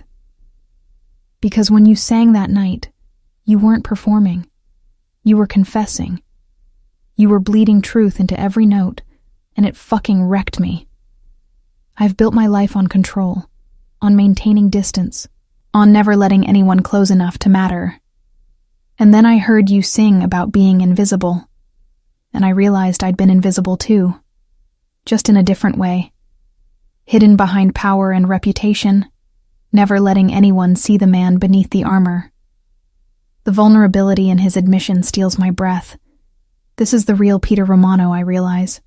Not the controlled crime lord or the sophisticated businessman, but a man who heard something in my voice that resonated with his own hidden pain. I don't know how to do this, I admit, my voice shaking. How to accept everything you're offering without losing myself in the process. How to be grateful without being owned. How to trust that this is real and not just another beautiful lie. So don't trust it yet. His forehead drops to rest against mine, his breath warm against my lips. Let me prove it to you. Let me show you, night after night, performance after performance, that I see you for exactly who you are and want you anyway. That I'm not Dante Caruso or any other man who failed to recognize your worth. That I'm offering something real, even if it's complicated and dangerous and completely fucking insane. I close my eyes, overwhelmed by his proximity, his scent, expensive cologne and whiskey, and something uniquely him. His words that promise both everything and nothing. I should push him away, should run while I still can, should protect what's left of my battered heart. But I don't, because despite every rational objection, despite Angela's warnings and Marcus's concern, despite my own fear of getting in too deep, I want this. Want him. Want the intensity of his focus, the security of his protection, the intoxication of being desired this completely. If I do this, I say, opening my eyes to meet his intense gaze. If I let you, whatever this is, I need you to promise me something. Anything. The word is immediate, absolute. Don't lie to me. Not about your business, not about your intentions, not about what you want from me. I can't survive another beautiful lie, Peter.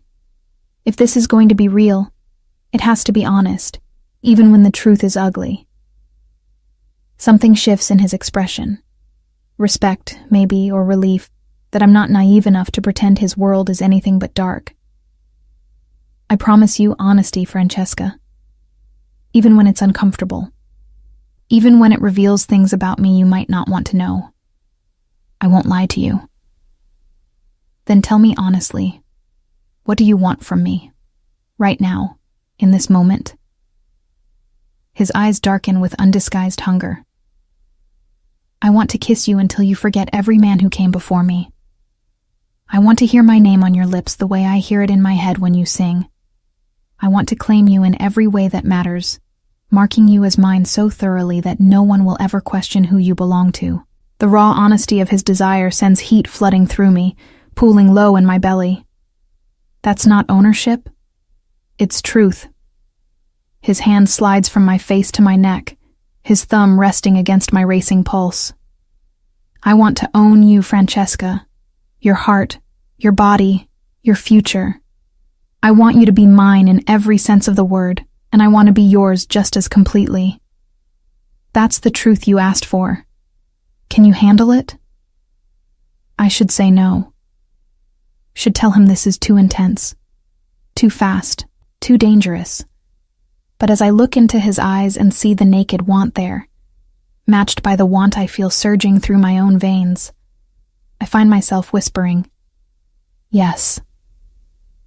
The word is barely out of my mouth before his lips claim mine. The kiss is nothing like I expected, not gentle or tentative, but consuming, possessive, a claiming as thorough as any he could have stated in words. His hand tightens on my neck, holding me exactly where he wants me, while his other arm wraps around my waist, pulling me flush against his body. I melt into him, surrendering to the kiss with a desperation that should embarrass me but doesn't. My hands fist in his shirt, pulling him closer, needing more of this heat, this intensity, this feeling of being wanted so completely it erases everything else. When we finally break apart, both breathing hard, his eyes are molten silver. Mine, he says against my lips. Not a question, but a statement of fact. And God help me, I don't argue. Because standing in his arms, still tasting him on my lips, feeling more alive than I have in months, maybe years, I can't deny what's becoming increasingly clear. I am his, and he's probably going to destroy me. But right now, wrapped in his embrace, the risk feels worth it. 3 months pass in a blur of performances, stolen moments, and gradual integration into Peter Romano's world. He courts me with the same intensity he brings to everything. Strategic, thorough, overwhelming. Dinners at restaurants so exclusive they don't have names, just addresses whispered among those who matter. Tickets to sold-out performances where we watch from private boxes, his hand possessive on my thigh. Late-night conversations in his penthouse that stretch until dawn, where he reveals pieces of himself with careful deliberation, letting me see past the armor to the complicated man beneath. The sex, when it finally happens 2 weeks after that first kiss, is a revelation. Peter makes love like he does everything else, with complete focus, total control, and an intensity that leaves me shattered and remade. He learns my body like studying a map to treasure, discovering every place that makes me gasp, memorizing the exact touch that makes me arch into his hands. And afterward, when I'm boneless and trembling, he holds me with a gentleness that contradicts everything I know about his reputation. "You're mine now," he murmurs into my hair one night as we lie tangled in his sheets, the city glittering beyond his floor-to-ceiling windows. Completely, irrevocably mine. And I don't argue, because it's true. Somewhere between that first performance at Luminosa and this moment, I've become his. Not just physically, but in every way that matters. My heart, my thoughts, my future, all oriented around Peter Romano. Angela's warnings have faded to background noise. Marcus's concerned looks I ignore. Even my own lingering doubts get drowned out by the intoxication of being loved, or at least desired, by someone like Peter. He makes me feel safe, valued, protected in ways I've never experienced before. But safety in Peter Romano's world is an illusion, as I'm about to learn. It starts with small things I don't immediately recognize as warnings. Peter becomes more possessive, his questions about my day more detailed, his need to know my exact whereabouts more insistent. A bodyguard, a silent, efficient man named Vincent, appears whenever I leave my apartment, claiming Peter wants to ensure my safety. The other performers at Luminosa start treating me differently, with a deference that has nothing to do with my talent and everything to do with who I belong to. Then comes the night that changes everything. I'm performing at Luminosa as usual, working through my Friday night set, when I notice Peter isn't at his customary corner table. It's the first time in months he's missed a performance without warning, and unease prickles at the base of my spine. Vincent is still present, standing near the entrance with his usual vigilant stance, so I know nothing catastrophic has happened. But Peter's absence feels wrong, like a discordant note in a familiar song. I finish my set to enthusiastic applause, but my mind is elsewhere as I head to the dressing room. I'm checking my phone, no messages from Peter, when Victoria appears, her usual composed expression tight with something that looks like concern. "Miss Moretti, Mr. Romano has asked that you come to his office immediately." His office? I've never been to Peter's actual business office, only his penthouse and various restaurants. The separation between his professional life and our relationship has been deliberate, a line he's been careful not to cross, until now. "It's important," Victoria says, and there's genuine worry in her eyes now. The car is waiting. 20 minutes later, I'm in a building in Midtown I've never entered before, riding an elevator to the penthouse level where Peter apparently conducts his real business. The doors open directly into a reception area that's all cold marble and steel, intimidating in its corporate austerity. A woman at the desk looks up, recognition flashing in her eyes as she picks up a phone and murmurs something I can't hear. Moments later, a door opens, and a man emerges. Tall, broad-shouldered, with the same watchful quality as Vincent. "Miss Moretti, this way, please." He leads me through a corridor lined with offices where people work despite the late hour, their eyes following me with undisguised curiosity. At the end of the hall is a set of double doors, and through them I hear voices. Peter's, along with at least 2 others, all speaking rapid Italian in tones that suggest conflict. My escort knocks once, and the conversation inside ceases abruptly. "Come!" Peter's voice calls, and we enter. The office is massive, floor-to-ceiling windows offering a spectacular view of Manhattan, modern furniture that screams power and money, artwork on the walls that I recognize as genuine and probably worth more than most people's homes. But I barely register any of it, because my attention is fixed on Peter. He stands behind his desk, and for the first time since I've known him, his careful control is fractured. His jacket is discarded, his shirt sleeves rolled up, his hair disheveled as if he's been running his hands through it. There's a bruise forming along his jaw, and when my eyes widen in alarm, he gives me a tight smile. "I'm fine, Kara. Just a minor disagreement that got physical. Nothing to worry about. But I am worried, because seated across from him are two men I've never seen before, both radiating the same controlled danger that emanates from Peter. And standing to the side, arms crossed and expression grim, is a man I recognize from the society pages, Dominic Santoro, head of one of New York's other prominent families. "Gentlemen," Peter says, his voice dropping back into that controlled tone. I know means he's at his most dangerous. "I believe we're finished here. My people will be in touch about the arrangements we discussed. It's a dismissal, clear and absolute." The two unfamiliar men stand, giving me assessing looks as they pass that make my skin crawl. Dominic Santoro lingers longer, his dark eyes moving between Peter and me with something like understanding. "She's beautiful," he says to Peter, ignoring me completely. "I see why you've been so distracted lately. Just be careful, amico. Beautiful women make men careless, and carelessness in our business is fatal." Peter's expression goes arctic. "I appreciate your concern, Dominic, but my personal life is none of your fucking business."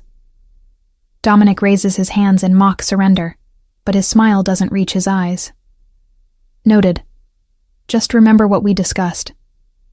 The shipment arrives Tuesday. Don't let anything or anyone compromise that timeline." After they leave, silence fills the office like water. Peter moves to the bar cart and pours himself a generous measure of whiskey, downing half of it before turning to face me. "I'm sorry you had to see that," he says, and he sounds tired in a way I've never heard before. "I didn't want you exposed to this part of my life." "What part?" My voice comes out steadier than I feel. "The part where men with dead eyes threaten you in your office? The part where someone hits you hard enough to leave bruises? Or the part where I'm discussed like I'm a weakness to be exploited?" He sighs, setting down the glass to cross to where I stand frozen by the door. His hands come up to cup my face, and I see genuine regret in his eyes. "All of it. None of this should touch you, Francesca. I've been careful to keep you separate, protected. Protected from what?" I pull back from his touch, suddenly angry. "From the truth about what you really do? From understanding exactly who you are? You promised me honesty, Peter. You said you wouldn't lie to me. But keeping me in the dark is just another form of lying." His jaw tightens, but he nods. "You're right. I have been keeping things from you, trying to preserve your innocence, keep you from being contaminated by the uglier aspects of my business. But you deserve to know what you've gotten involved with, what being with me really means. So tell me." I cross my arms, suddenly cold despite the office's warmth. "Tell me the truth. All of it." Peter moves to the windows, staring out at the city spread below like a kingdom he controls. When he speaks, his voice is careful, measured, each word chosen with precision. "My family has been in New York for 4 generations. We came from Sicily with nothing and built an empire through means both legal and less so. My grandfather ran operations for one of the 5 families. Protection, gambling, other enterprises the law frowns upon. My father legitimized much of our business, but never completely. He understood that true power requires multiple streams, some that flow in the light, others that run in shadow. He turns to face me, And there's no apology in his expression, only brutal honesty. When he died 5 years ago, I inherited everything. The restaurants, the real estate holdings, the import-export businesses, all legitimate on paper. But also the other operations, the ones that connect me to families like the Santoros, the Benedettos, the Russos, the ones that require meetings like tonight, where we negotiate territory and terms, where violence is always an option on the table. My heart is pounding, but I force myself to remain calm, to process what he's telling me. What do you actually do, Peter? Specifically. His smile is bitter. You want the catalog of sins? I provide services that people want but can't obtain legally. I protect businesses that pay for that protection. I have interests in ventures that don't appear on any tax return. I ensure that problems disappear, whether those problems are people or situations or complications that threaten what's mine. You hurt people. It's not a question. When necessary. His eyes never leave mine, unflinching. I don't pretend to be a good man, Francesca. I've done things that would horrify you, made decisions that prioritize power over morality. But I've also protected hundreds of people, provided for families, built legitimate businesses that employ thousands. The world isn't black and white. It's shades of gray. And I've made peace with the shade I occupy. I should be horrified, should be running for the door, calling the police, ending this relationship before I become complicit in whatever darkness he's describing. But as I look at him, at the man who's held me through nightmares, who's championed my career, who's treated me with more genuine care than anyone else in my life, I can't reconcile this confession with the Peter I know. Why are you telling me this now? I ask. What's changed? He moves toward me, his expression grave. Because after tonight, certain people know you exist, know you matter to me. And that makes you a target, Francesca. Not just for my enemies, but for those who might try to use you as leverage, as a way to influence my decisions or compromise my position. The words land like physical blows. You're saying I'm in danger because of you. I'm saying I need you to understand the reality of being with me, the precautions we'll need to take, the security that will become part of your daily life, the fact that you can't just walk away anymore, because walking away won't make you safe. It'll make you vulnerable. So I'm trapped. The realization is crushing. You've trapped me in your world, and now you're telling me there's no escape. I'm offering you a choice, he corrects, moving close enough that I can see the desperation in his eyes. Stay with me, accept my protection and everything that comes with it, and I'll move heaven and earth to keep you safe. Or leave, and I'll ensure you're protected from a distance, though it will be more difficult without my direct involvement. But either way, you need to understand what's at stake, who I really am, what loving me costs. Loving. He's never used that word before, never explicitly stated that what's between us is love rather than desire or possession or obsessive interest. The admission, casual as it is, makes my breath catch. You love me? The question comes out small, vulnerable. His hands frame my face, his touch achingly gentle despite everything he's just revealed. From the moment I heard you sing about being invisible, I've been unable to think about anything else. You've gotten under my skin, into my thoughts, past defenses I've maintained for decades. So yes, Francesca, I love you. Completely, possessively, probably unhealthily. And that's why I need you to make this choice with full knowledge of what it means. Tears burn behind my eyes.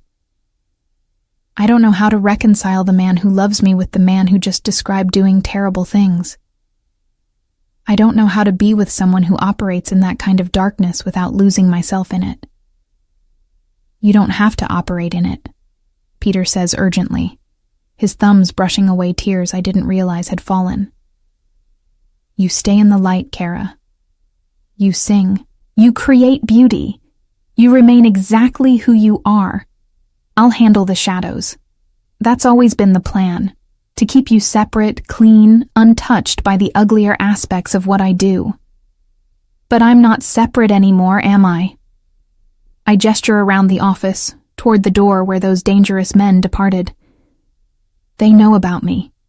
They see me as a weakness. How is that staying separate? His expression darkens.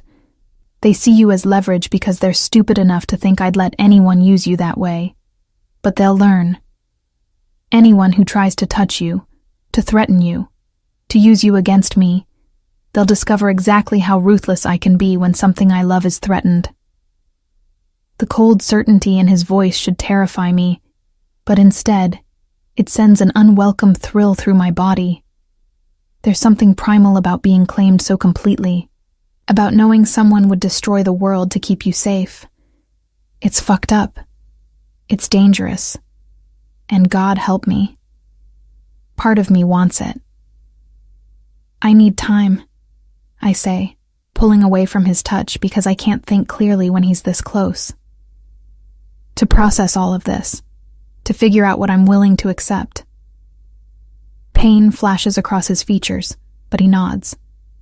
Take whatever time you need. But Francesca? His voice stops me as I turn toward the door. Vincent stays with you. Non-negotiable.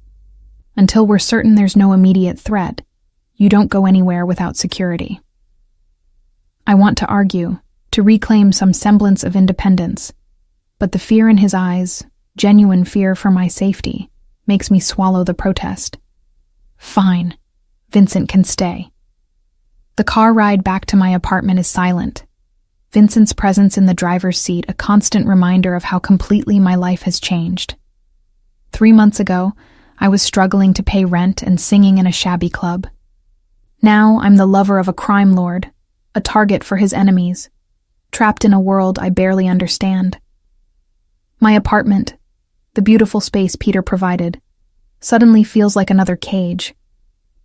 I move through it restlessly, unable to settle, my mind churning with everything he revealed. The man I've fallen in love with isn't just morally ambiguous or operating in legal gray areas. He's actually genuinely involved in organized crime, violence, illegal operations that could get him killed or imprisoned. And I love him anyway. That's the most terrifying realization of all. My phone rings around 2 a.m. Angela, finally returning my earlier calls. I answer on the first ring, desperate for her grounding presence. Frankie, I'm sorry I didn't call back sooner. Night shift was insane and... Wait, why are you crying? What happened? I tell her everything, the words tumbling out between sobs. Peter's confession, the meeting with those dangerous men, the realization that I'm trapped in a world I never asked to enter. Angela listens without interrupting, and when I finally fall silent, her response is exactly what I need to hear. Do you love him? The question is so simple, so direct, that it cuts through all my confusion. Yes, I admit. God help me, yes. Even knowing what he is, what he does, I love him. Then you need to decide if that love is worth the cost, Angela says gently. Because Frankie, this isn't going to get easier. If anything, it'll get more complicated, more dangerous. Being with someone like Peter Romano means accepting darkness as part of your reality. Can you live with that? I don't know, I whisper. I thought I could keep one foot in my old life, maintain some separation. But he's right. That's not possible anymore. It's all or nothing. So what are you going to do? I stare out my window at the city below, thinking about Peter's touch, his devotion, the way he looks at me like I'm the only thing that matters in his complicated world. About the life he's given me. The career, the security, the feeling of being cherished and protected. And about the cost of all of it. I'm going to stay, I say finally, the decision crystallizing as I speak it aloud. I'm going to accept what he's offering, darkness and all. Because losing him would hurt worse than anything his world could do to me. Angela sighs, but there's no judgment in it. Then promise me you'll be careful, that you won't lose yourself completely in his orbit, that you'll hold on to the Francesca who sang in subway stations because she had no choice, because that girl is stronger than any version he might try to create. I promise, I say, though I'm not sure it's a promise I can keep. After we hang up, I text Peter. I've made my decision. I'm staying. All in. His response comes immediately, as if he's been waiting by his phone. Thank you. I'll spend the rest of my life making sure you never regret it. The next morning, I wake to find Vincent at my door with instructions from Peter. I'm to stay in the apartment until he can arrange enhanced security. No performances tonight, no venturing out unnecessarily. It chafes against my independence, but I remember the fear in Peter's eyes and comply without protest. He arrives at noon, looking exhausted but relieved, and pulls me into an embrace that feels like coming home. Thank you for trusting me, he murmurs into my hair. For choosing this, choosing us, even knowing what it means. I love you, I say. The word's easier now that the decision is made. Whatever that means in your world, however complicated it gets, I love you.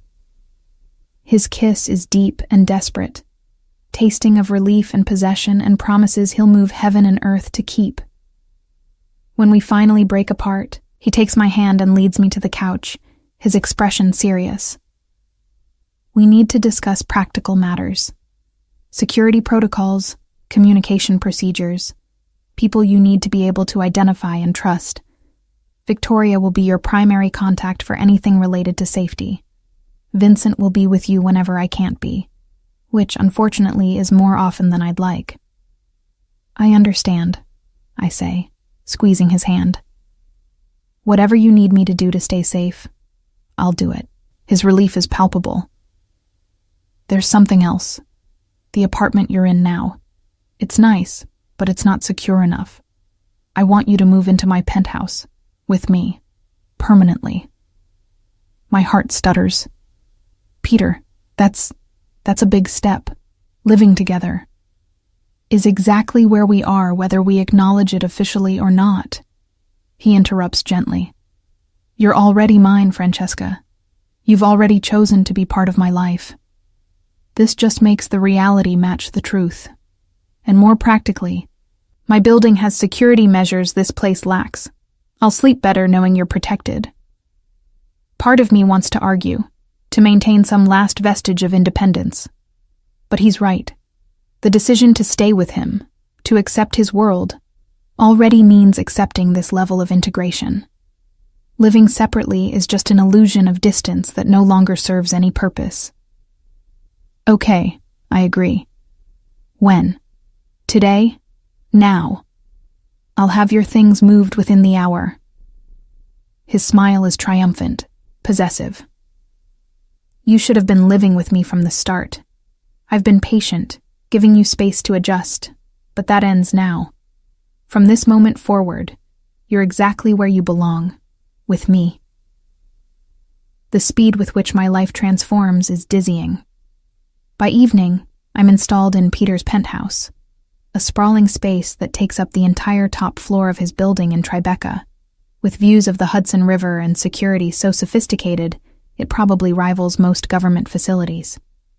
My belongings look small and out of place among his expensive furnishings, but he makes space for them with deliberate care, as if integrating my things into his space is an act of devotion. This is your home now, he says, showing me a walk-in closet he's had cleared for my use. Everything here is yours just as much as it's mine. I want you comfortable, settled, confident that this is permanent. That night, lying in his bed, our bed now, with his arm heavy across my waist and his breathing steady in sleep, I stare at the ceiling and marvel at how completely my life has changed in less than 6 months. From invisible subway singer to the lover of New York's most dangerous man. From struggling to pay rent to living in a penthouse, most people only see in magazines. From heartbroken over Dante's betrayal to deeply, irrevocably in love with someone infinitely more complicated, I should be terrified. In many ways I am. But there's also a strange sense of rightness to all of this, as if every struggle, every heartbreak, every moment of being invisible was leading me here, to this man, to this dangerous, beautiful life. Peter stirs beside me, his arm tightening possessively even in sleep, and I realize with startling clarity that I wouldn't change any of it. Whatever comes next, whatever dangers or complications his world brings, I'll face them. Because the alternative is losing him, and that's no longer an option my heart can accept. I'm his now. Completely, irrevocably his. And he's mine. And somehow that knowledge is enough to let me finally sleep. Living with Peter Romano is an education in contrasts. By day, I witness the legitimate businessman, taking calls about real estate acquisitions, hosting meetings with lawyers and accountants, reviewing contracts for his restaurants and hotels. He moves through this world with easy confidence, his intelligence and strategic thinking evident in every decision. This is the Peter Romano the public sees. Sophisticated, successful, completely above board. But in the evenings after dinner when he retreats to his study, I catch glimpses of the other side. Men arriving through private entrances, conversations conducted entirely in Italian that stop when I pass by, phone calls that send his expression cold and calculating. He never explicitly includes me in this part of his life, but I'm learning to read the signs. The tension in his shoulders that means problems requiring his particular brand of solution. The dangerous calm in his voice that precedes violence I'll never witness, but know happens nonetheless. It's been 2 weeks since I moved into the penthouse, and I'm still adjusting to this new reality. To having staff who appear silently to clean, cook, and serve. To Vincent's constant shadow whenever I leave the building. To the knowledge that everything around me, the art, the furniture, the security that makes this place a fortress, is purchased with money from sources I'd rather not examine too closely. My performances at Luminosa continue, now with enhanced security that I try not to think about. Vincent drives me there and back, waiting in the shadows while I sing. Peter attends every show when business allows, his presence in that corner table a constant that grounds me. The audiences remain enthusiastic, and Victoria tells me my draw has increased.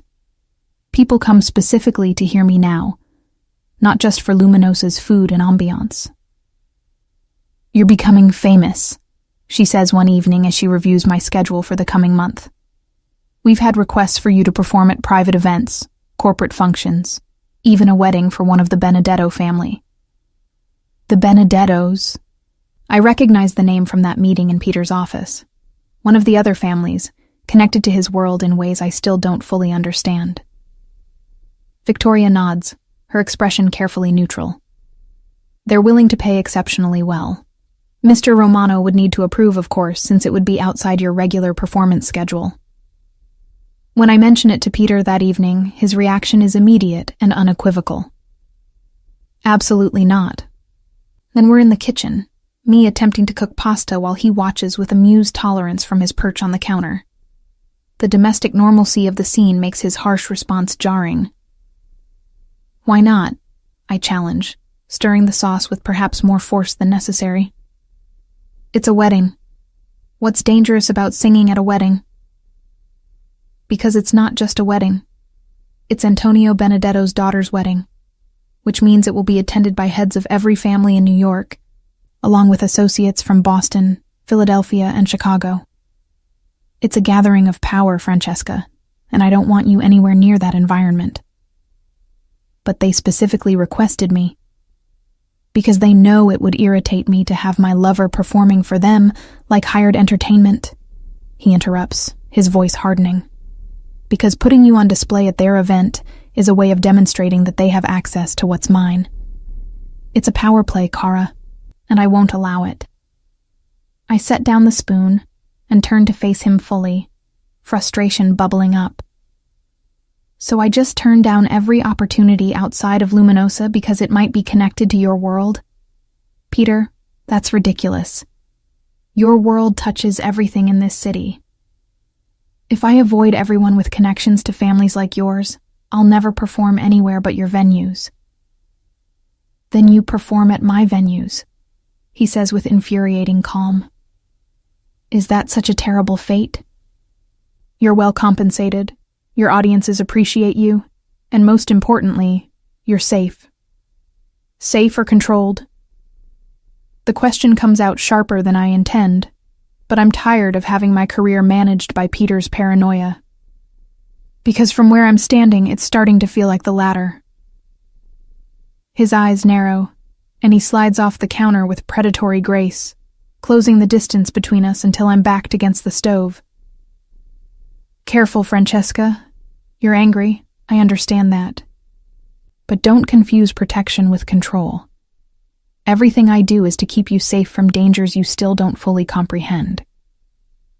Then help me comprehend them, I counter, refusing to be intimidated even as my heart races at his proximity. Stop treating me like a child who needs to be shielded from reality. If I'm going to live in this world, I deserve to understand it. Something shifts in his expression. Surprise, perhaps, or respect. He studies me for a long moment, then nods slowly. You're right. Come with me. He leads me to his study, a room I've been careful not to enter without invitation. It's smaller than his office in Midtown, but no less impressive. Dark wood, leather furniture, bookshelves lined with volumes in English and Italian. He moves to a wall panel I've never noticed before and presses something that makes it slide open, revealing a safe. What I'm about to show you doesn't leave this room, he says, his tone deadly serious. Not to Angela, not to anyone. Do you understand? I nod, my mouth suddenly dry. He opens the safe and withdraws several folders, spreading them across his desk. These are dossiers on the 5 families currently operating in New York, along with associated organizations in other cities.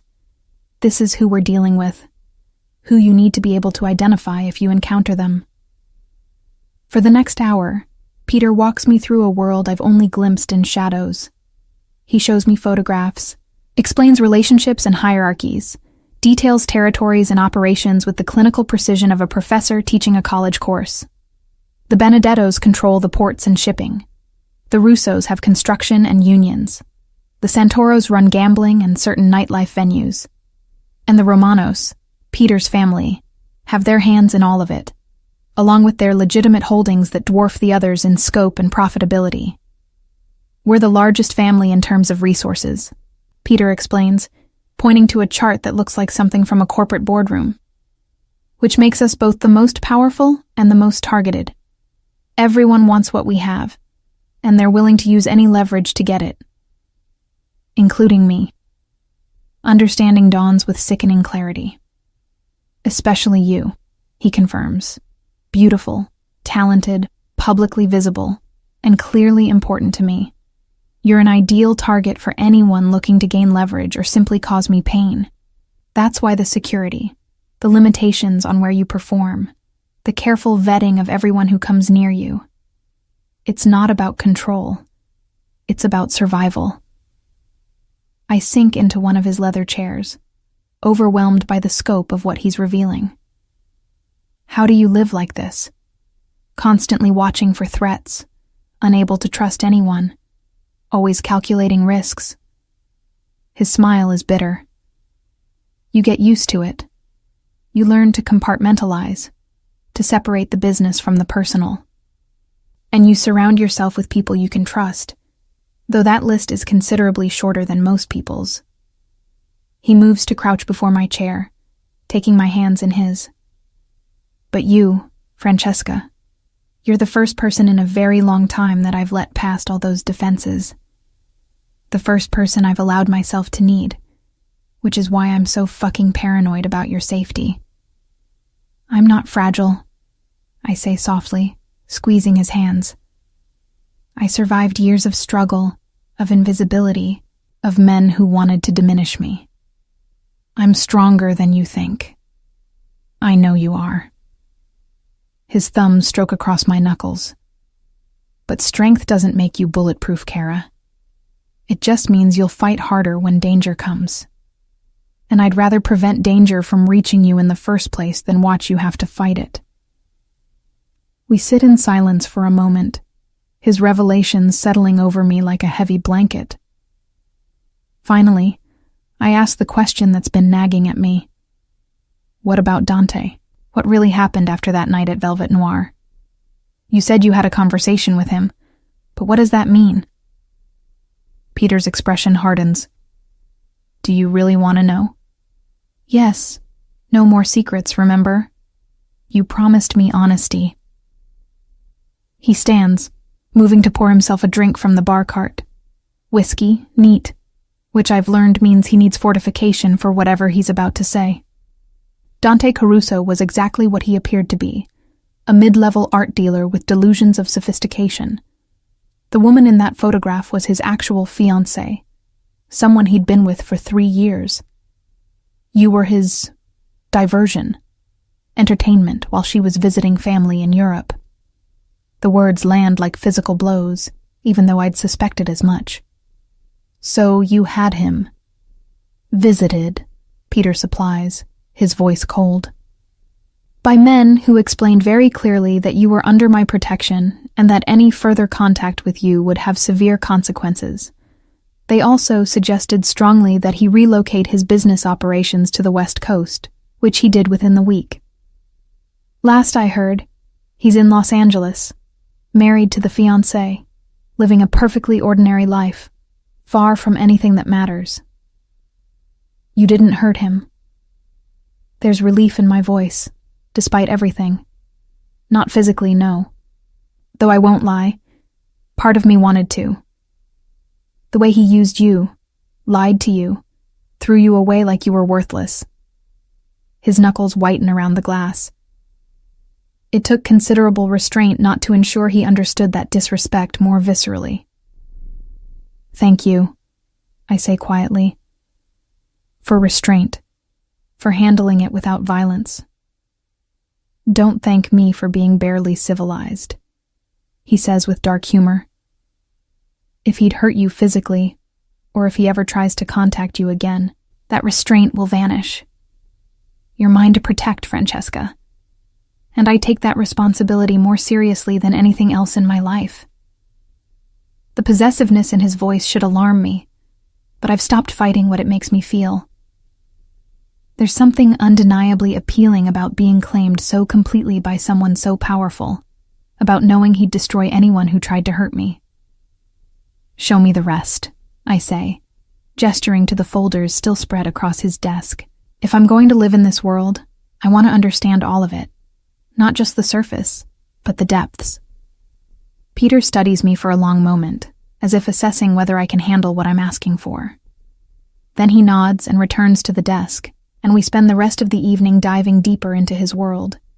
He explains the economics of his various operations, the delicate balances of power and territory, the rules, both written and unwritten, that govern relationships between families. He shows me surveillance photos of known threats, explains which allies can be trusted and which require constant vigilance. By the time we finish, it's past midnight, and my head is spinning with information. But I also feel something I haven't felt since that first night at his penthouse, like an actual partner rather than a possession to be protected.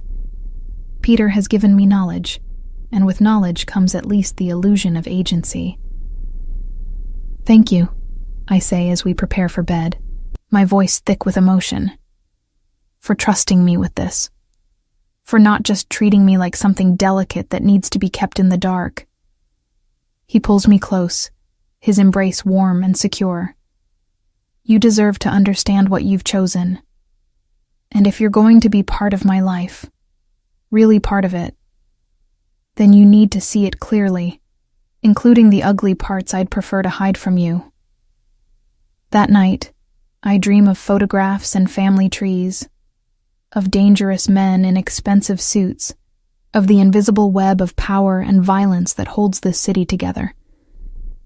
But I also dream of Peter's arms around me, his voice whispering promises of protection, the certainty that whatever darkness his world contains, I won't face it alone.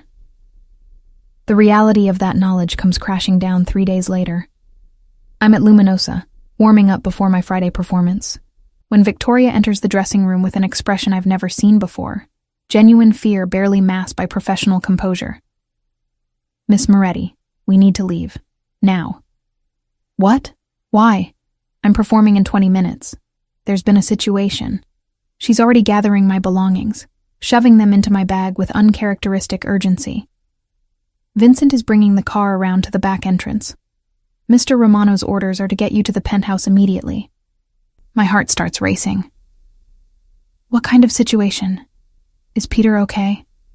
"He's fine, but there was an incident at one of his other properties. We're taking precautions." She grabs my arm, pulling me toward the door with a strength I didn't know she possessed. "Please, Miss Moretti, we don't have time for questions." The back hallway is already lined with security personnel I've never seen before, all wearing earpieces and carrying visible weapons. Vincent appears, his usual stoic expression replaced by grim determination. "Let's move," he says, positioning himself in front of me as we navigate through the kitchen, where the staff has been cleared out, and out into an alley where a car waits with its engine running. I'm bundled into the back seat, Victoria beside me, Vincent in front with another guard I don't recognize driving. The car pulls out into traffic with controlled urgency, and I finally find my voice. "Someone tell me what the hell is happening. Right now." Victoria exchanges a look with Vincent, then turns to me. "There was an attack at one of Mr. Romano's warehouses in Red Hook. Arson. 3 men dead, and the Santoros are claiming responsibility. It's the opening move in what could become a significant conflict between families." The clinical way she describes it, 3 men dead, makes my stomach churn. "And Peter?" "Is handling the situation. But he wants you secured before anyone thinks to use you as leverage. This car will take you directly to the penthouse, where additional security is already in place. You're not to leave for any reason until Mr. Romano gives the all clear." The rest of the drive passes in tense silence. When we reach Peter's building, I'm rushed through a private entrance I didn't know existed, up an elevator that requires biometric identification, and into the penthouse where at least 6 guards are stationed throughout the space. "How long?" I ask Victoria as she deposits me in the living room like precious cargo. "Until the situation is resolved." "I'm sorry, Miss Moretti. I know this isn't what you signed up for." But it is. I realize as she leaves and I'm left alone with my guards and my fear. This is exactly what I signed up for when I chose to stay with Peter. To love a man whose world operates on violence and power. The comfortable routine of the past weeks was the illusion. This, the fear, the guards, the sudden disruption. This is the reality. Hours pass with excruciating slowness.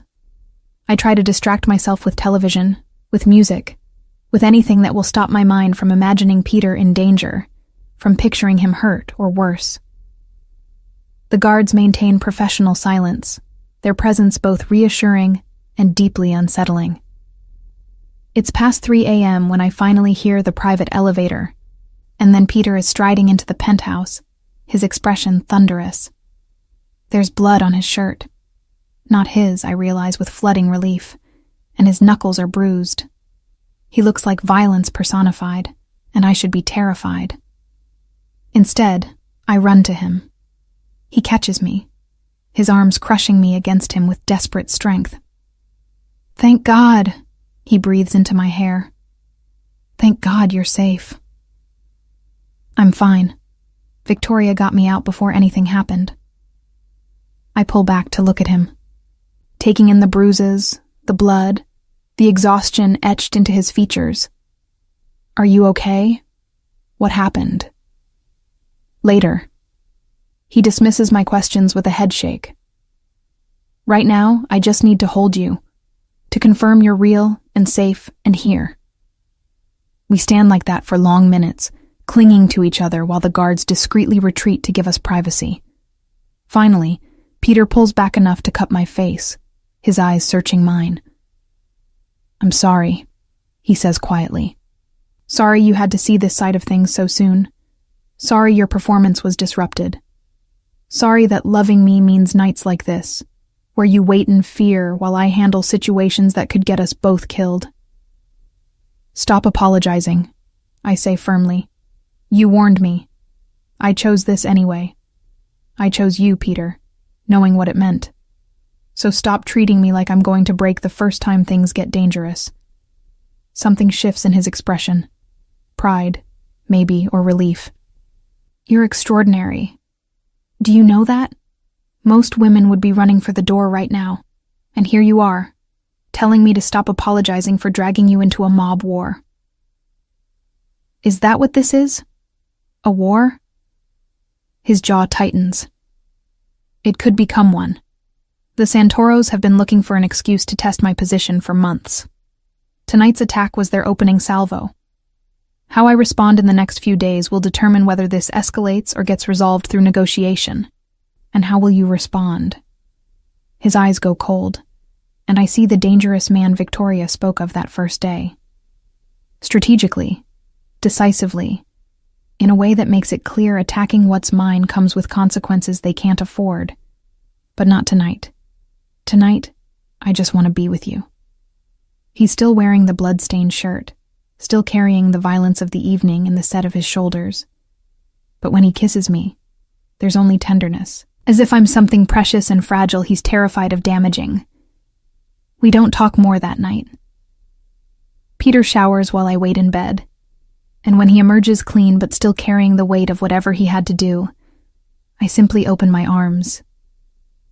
He comes to me like a man seeking absolution, and I give him what comfort I can, loving him through the darkness, proving with my body what I've already told him with words, that I'm not going anywhere, that I'm his no matter what his world demands.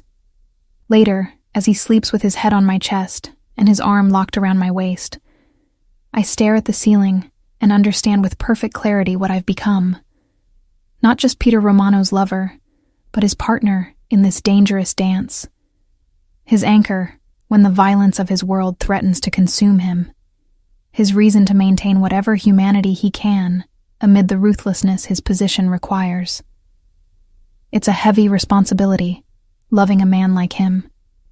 But as I stroke his hair and listen to his breathing, I can't imagine carrying anyone else's weight but his.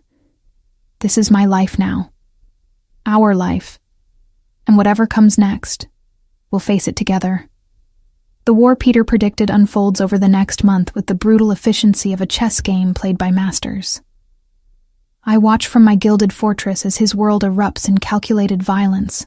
Warehouses burning, shipments intercepted, men disappearing into the night. Peter moves through it all with cold precision, making calls in Italian that send shivers down my spine, hosting meetings in his study that leave the participants pale and shaken. He never brings the violence home to me directly, but I feel its weight in the tension of his shoulders, the shadows under his eyes, the way he holds me at night, like I'm the only solid thing in a world turning to chaos. My performances at Luminosa continue under heavy guard, providing brief respites where I can pretend we're just a normal couple. Him watching me sing, me losing myself in music that feels like the only pure thing left in my life. The Santoros are backing down, Peter tells me one evening 3 weeks into the conflict, his voice carrying weary satisfaction. Dominic called this afternoon to propose terms. They'll compensate me for the warehouse and the men I lost, cede control of 2 shipping routes they've been disputing, and most importantly, they'll formally recognize that you're under my protection, and therefore untouchable. I set down my wine glass, processing this information. So it's over? For now. He pulls me against his side on the couch, his arm heavy across my shoulders. There will always be another conflict, another family testing boundaries, another situation requiring my attention. But this particular threat has been neutralized, and they understand the cost of targeting what's mine. What's mine? He says it so casually now, this claiming of me as his possession. And I've stopped fighting the terminology because in his world, being claimed means being protected. It means no one else can touch me without consequences that would make them regret being born. I have something for you, Peter says, reaching into his jacket pocket. He withdraws a small velvet box that makes my heart stutter. Peter, it's not what you think, not yet. He opens the box to reveal not an engagement ring, but an ornate key on a platinum chain. This is to a safety deposit box at First National. Inside are documents, a new identity with passport, birth certificate, driver's license. Cash. Instructions for reaching contacts who can get you out of the country if anything happens to me. It's your escape plan, Francesca. Your guarantee that if my world ever becomes too dangerous, if I'm ever unable to protect you, you have a way out that doesn't depend on anyone else. I stare at the key, understanding the enormity of what he's giving me. Not just escape, but agency. The power to choose safety over loyalty if the situation demands it. You're giving me permission to leave? I'm giving you the tools to survive. His hand cups my face, his expression more vulnerable than I've ever seen it. I love you enough to ensure you can live even if I can't. That's what real love means, Francesca. Caring more about their survival than your own happiness. Tears blur my vision as I take the key, feeling its weight against my palm. I won't need it. I'm not leaving you, Peter. Not for danger, not for fear, not for anything. You say that now. But if the day comes when staying means dying, I need you to use what I've given you. Promise me, Kara. Promise you'll choose life over loyalty if it comes to that. I can't make that promise, not honestly. But I see the desperation in his eyes, the need to believe I'll survive him if necessary. So I nod. I promise. He fastens the chain around my neck, the key settling between my breasts like a second heartbeat. Then he kisses me with a desperation that speaks of relief and resignation. Relief that I have an escape route. Resignation that he's acknowledging there might come a time when I need it. That night, we make love with an intensity that borders on violence, as if we're both trying to prove we're alive, we're together. We've survived another crisis. Afterward, as he sleeps with his face buried in my neck, I finger the key and wonder if I could ever actually use it. If Peter died, if his world collapsed around me, could I really run? Or would I go down with his ship, choosing to drown with him rather than swim to shore alone? I don't have an answer. I hope I never need to find one. The following Friday brings unexpected normalcy. My regular performance at Luminosa without incident. Peter and his corner table, the audience appreciative but not threatening. It feels like coming up for air after being underwater for weeks, and I lose myself in the music with relief. When I finish my set, Victoria appears with her usual professional smile, but there's something else in her expression. Excitement, maybe, or satisfaction. Wonderful performance, as always, Miss Moretti. Mr. Romano would like you to join him at his table. He has someone he'd like you to meet. Curiosity propels me through the restaurant to Peter's corner, where I find him in conversation with a distinguished older woman I don't recognize. She's perhaps 60, impeccably dressed, with silver hair styled in an elegant chignon and eyes that assess me with sharp intelligence. Francesca. Peter stands as I approach, his hand settling possessively at my waist. I'd like you to meet Sofia Castellanos. She's a talent agent who represents some of the biggest names in music. My breath catches. Sofia Castellanos is legendary. The woman who's launched careers, negotiated record deals worth millions, transformed unknown singers into household names. And she's sitting at Peter's table, looking at me like I'm her next project. Miss Moretti. Her voice is cultured, warm. Peter has been singing your praises. Forgive the pun. For weeks now. I finally convinced him to let me hear you perform, and I must say, The reality exceeds even his enthusiastic descriptions. You have a remarkable instrument and an even more remarkable ability to connect with your audience. That's rare, especially at your age. I glance at Peter, who's watching this exchange with barely concealed satisfaction. This is what he does, I realize. Uses his influence to create opportunities, moving pieces on a board to benefit the people he's claimed as his. And he's just moved a very significant piece in my direction. Thank you, I manage, trying to process what's happening. That's incredibly generous of you to say. I'm not generous, dear.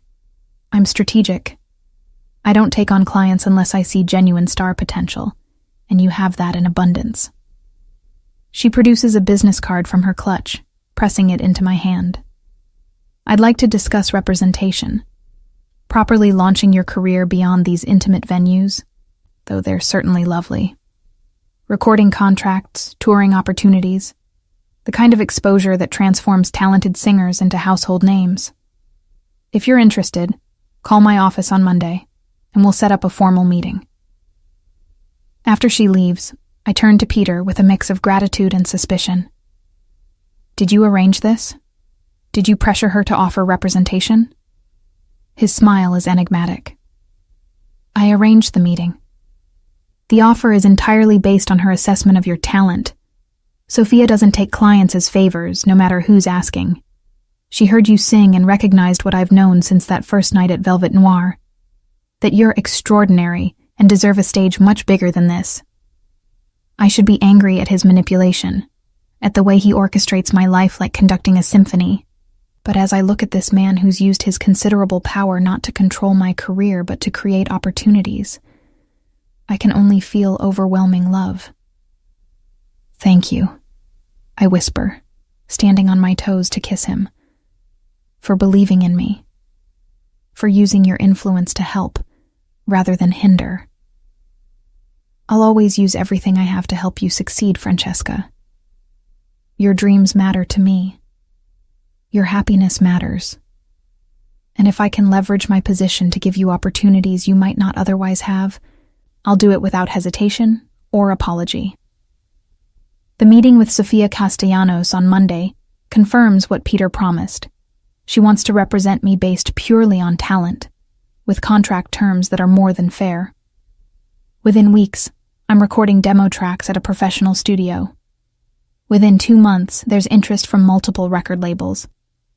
And throughout it all, Peter is my constant support, attending sessions when his schedule allows, offering feedback that's both insightful and encouraging, celebrating each small victory like it's his own. My life transforms yet again. But this time, the change feels earned rather than given. Yes, Peter opened the door, but I'm the one walking through it, proving that his faith in my talent isn't misplaced. The performances at Luminosa continue, but now they're stepping stones rather than the destination. Sophia has me performing at increasingly prestigious venues, building buzz, creating demand for an album that's still being negotiated. You're going to be famous, Angela says during one of our increasingly rare phone conversations. She's still wary of Peter, still worried about my involvement in his world, but even she can't deny the professional opportunities that have emerged. Actually famous, Frankie. Like people will recognize you on the street famous. Are you ready for that? I don't know if anyone's ever really ready for fame, but I'm determined to handle it with grace. The girl who sang in subway stations for pocket change never imagined this kind of success. But the woman I've become, the one who's survived heartbreak and danger, who's learned to love a complicated man with a dangerous life, feels capable of handling whatever comes next. 6 months after that first meeting with Sophia, I sign a record deal with Atlantic Records that makes me dizzy with its implications. An album, promotional budget, tour support, everything a struggling singer dreams about, now within reach. Peter celebrates by taking me to dinner at Daniel, and over champagne that costs more than my old monthly rent, he proposes. Not with words, but with a ring, an emerald-cut diamond surrounded by smaller stones, set in platinum so finely crafted it looks like lace. He slips it onto my finger as dessert arrives, his eyes holding mine across the table. "I want to marry you," he says simply. "I want the world to know you're mine, not just in practice, but in law. I want to wake up every morning with you beside me and fall asleep every night knowing you'll still be there. I want to give you my name, my protection, everything I have, and everything I am. Will you marry me, Francesca?" There's no dramatic gesture, no getting down on one knee. Just Peter Romano, one of the most powerful men in New York, asking me to officially become his in the only way our world recognizes. And there's only one answer my heart will allow. Yes. The word comes out choked with emotion. Yes, I'll marry you. His smile transforms his face, and for a moment, he's not a crime lord, or a businessman, or a dangerous man who's killed to protect what's his. He's just Peter, the man who heard me sing and decided I was worth saving. The man who's given me everything: opportunity, protection, love, without asking for anything in return except my presence. We marry 3 months later in a private ceremony at his penthouse, with only a handful of people in attendance: Victoria, Vincent, Marcus from Luminosa, Angela, who's gradually made peace with my choices, and Sophia, who's become not just my agent but a friend. Dominic Santoro attends as well, a gesture of respect between families that Peter says matters politically. I wear ivory silk that flows like water, simple and elegant, with my hair loose the way Peter loves it. He wears a tuxedo that makes him look like he stepped from a classic film.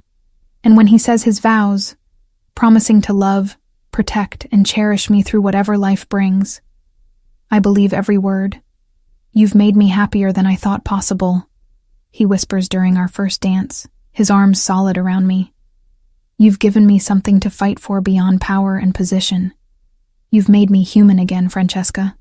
I'll spend the rest of my life ensuring you never regret choosing me. I could never regret loving you," I murmur against his chest. "You saved me, Peter. From invisibility, from settling for less than I deserve, from a life half-lived. Whatever dangers come with being yours, they're worth it for the chance to be loved like this." My album drops 6 weeks after the wedding, and it's everything Sophia predicted. Critics rave, sales exceed expectations. My single climbs the charts with surprising speed. Suddenly, I'm being interviewed, photographed, recognized when I walk down the street with Vincent shadowing me. It's surreal and overwhelming and absolutely intoxicating. But the best moments are still the quiet ones. Coming home to Peter after a long day of promotion, losing myself in his arms, singing softly while he works in his study. The fame is wonderful, the success gratifying, but nothing compares to the feeling of being loved by this complicated, dangerous, impossibly devoted man. "I have news," Peter says one evening as we're preparing for bed. His tone makes me look up sharply, recognizing the careful neutrality that means he's about to tell me something significant. "What kind of news?" He takes my hand, leading me to sit beside him on our bed. "I've been working with federal prosecutors for the past 8 months, cooperating with an investigation into the Santoro family's illegal operations. They've offered me full immunity in exchange for my testimony and evidence I've provided." I stare at him, trying to process what he's saying. You're testifying against them? But Peter, that's incredibly dangerous. You said yourself that betraying the families usually results in death, yes. His grip on my hand tightens. But I'm not just betraying them, Kara. I'm dismantling them. The evidence I've given the prosecutors will take down not just the Santoros, but several other families as well. And in exchange, I get immunity for my own activities and protection for both of us during and after the trial. "Why?" I breathe, my mind racing. "Why would you risk this?" His free hand comes up to cup my face, his thumb stroking across my cheekbone. Because I want out, Francesca. I want to legitimize everything. Walk away from the darkness I've lived in for decades. I want to build a life with you that doesn't involve violence and danger and constantly looking over our shoulders. And I want our children, when we have them, to grow up with a father who's more than just a criminal legacy. Children, future, a life beyond the shadows. He's offering me something I didn't realize I wanted until this moment. Normalcy, safety, the chance to be just Francesca and Peter rather than the singer and the crime lord. What happens now? I ask, my voice shaking. Now we prepare. The trial starts in 3 months. We'll have federal protection. Probably need to relocate temporarily while testimony proceeds. Your career will continue. Sophia's already coordinating with the prosecutors to ensure your tour schedule isn't disrupted. But our lives are going to change significantly, Cara. I need you to be ready for that. To be strong through what's coming. I think about everything we've survived already. My heartbreak, his war with the Santoros, the integration into his dangerous world, building a marriage amid chaos. If we've survived all that, we can survive this too. I'm ready, I tell him firmly. Whatever it takes to give us a real future, I'm ready. The next 3 months are a whirlwind of preparation. Meetings with prosecutors, security briefings, contingency planning for every possible scenario. My album continues to sell, my fame grows, and through it all, Peter remains my anchor. He testifies with devastating effectiveness, his detailed knowledge of criminal operations providing prosecutors with everything they need to secure convictions. The trial makes national headlines. Mafia boss turns informant. Criminal empire crumbles. And suddenly our lives are dissected by media outlets around the world. I'm no longer just the rising star singer, but the woman who made Peter Romano want to change. They call me his redemption, his reason for choosing light over darkness, and while the attention is overwhelming, there's truth in it. I did change him, just as he changed me. We transformed each other, turning invisible singer and untouchable crime lord into simply Francesca and Peter, 2 people who found each other in the darkness and chose to walk toward the light together. When the verdicts come down, guilty on all counts for the Santoros and several other defendants, Peter's immunity holds. He's officially out, legitimized, free to build the life he promised me. We relocate to a penthouse in Los Angeles, where my music career continues to flourish, and where Peter builds a legitimate business empire from the ground up. It's not without challenges. Some people will always see him as the man he used to be, and there are threats from surviving family members that require continued security. But we handle it together, facing each obstacle as partners, rather than protector and protected. 5 years after that first night at Velvet Noir, I stand on stage at the Grammy Awards, holding a golden gramophone for Best New Artist, and thank the people who made this moment possible. I thank Sophia, my label, my fans, and I thank Peter, my husband, sitting in the front row with tears in his eyes, the dangerous man who heard me sing about being invisible and decided I deserved to be seen. You saved me, I say, my voice carrying across the auditorium. You saw something worth fighting for when I couldn't see it myself. Everything I am, everything I've become, exists because you believed in me. I love you. Later, at the after-party, he pulls me into his arms and whispers against my hair. You saved me too, Francesca. You gave me a reason to want better, to be better. You're my greatest victory, my most precious possession, the love I never thought I deserved. Thank you for choosing me, for staying with me, for becoming mine. Always yours, I murmur, and mean it with every fiber of my being. We dance in the glittering ballroom surrounded by celebrities and industry executives, 2 people who found each other in unlikely circumstances and built something beautiful from dangerous beginnings. The girl who was invisible found a man who made her seen. The man who lived in shadows found a woman who led him into light. And together we built an empire not of violence and fear, but of love and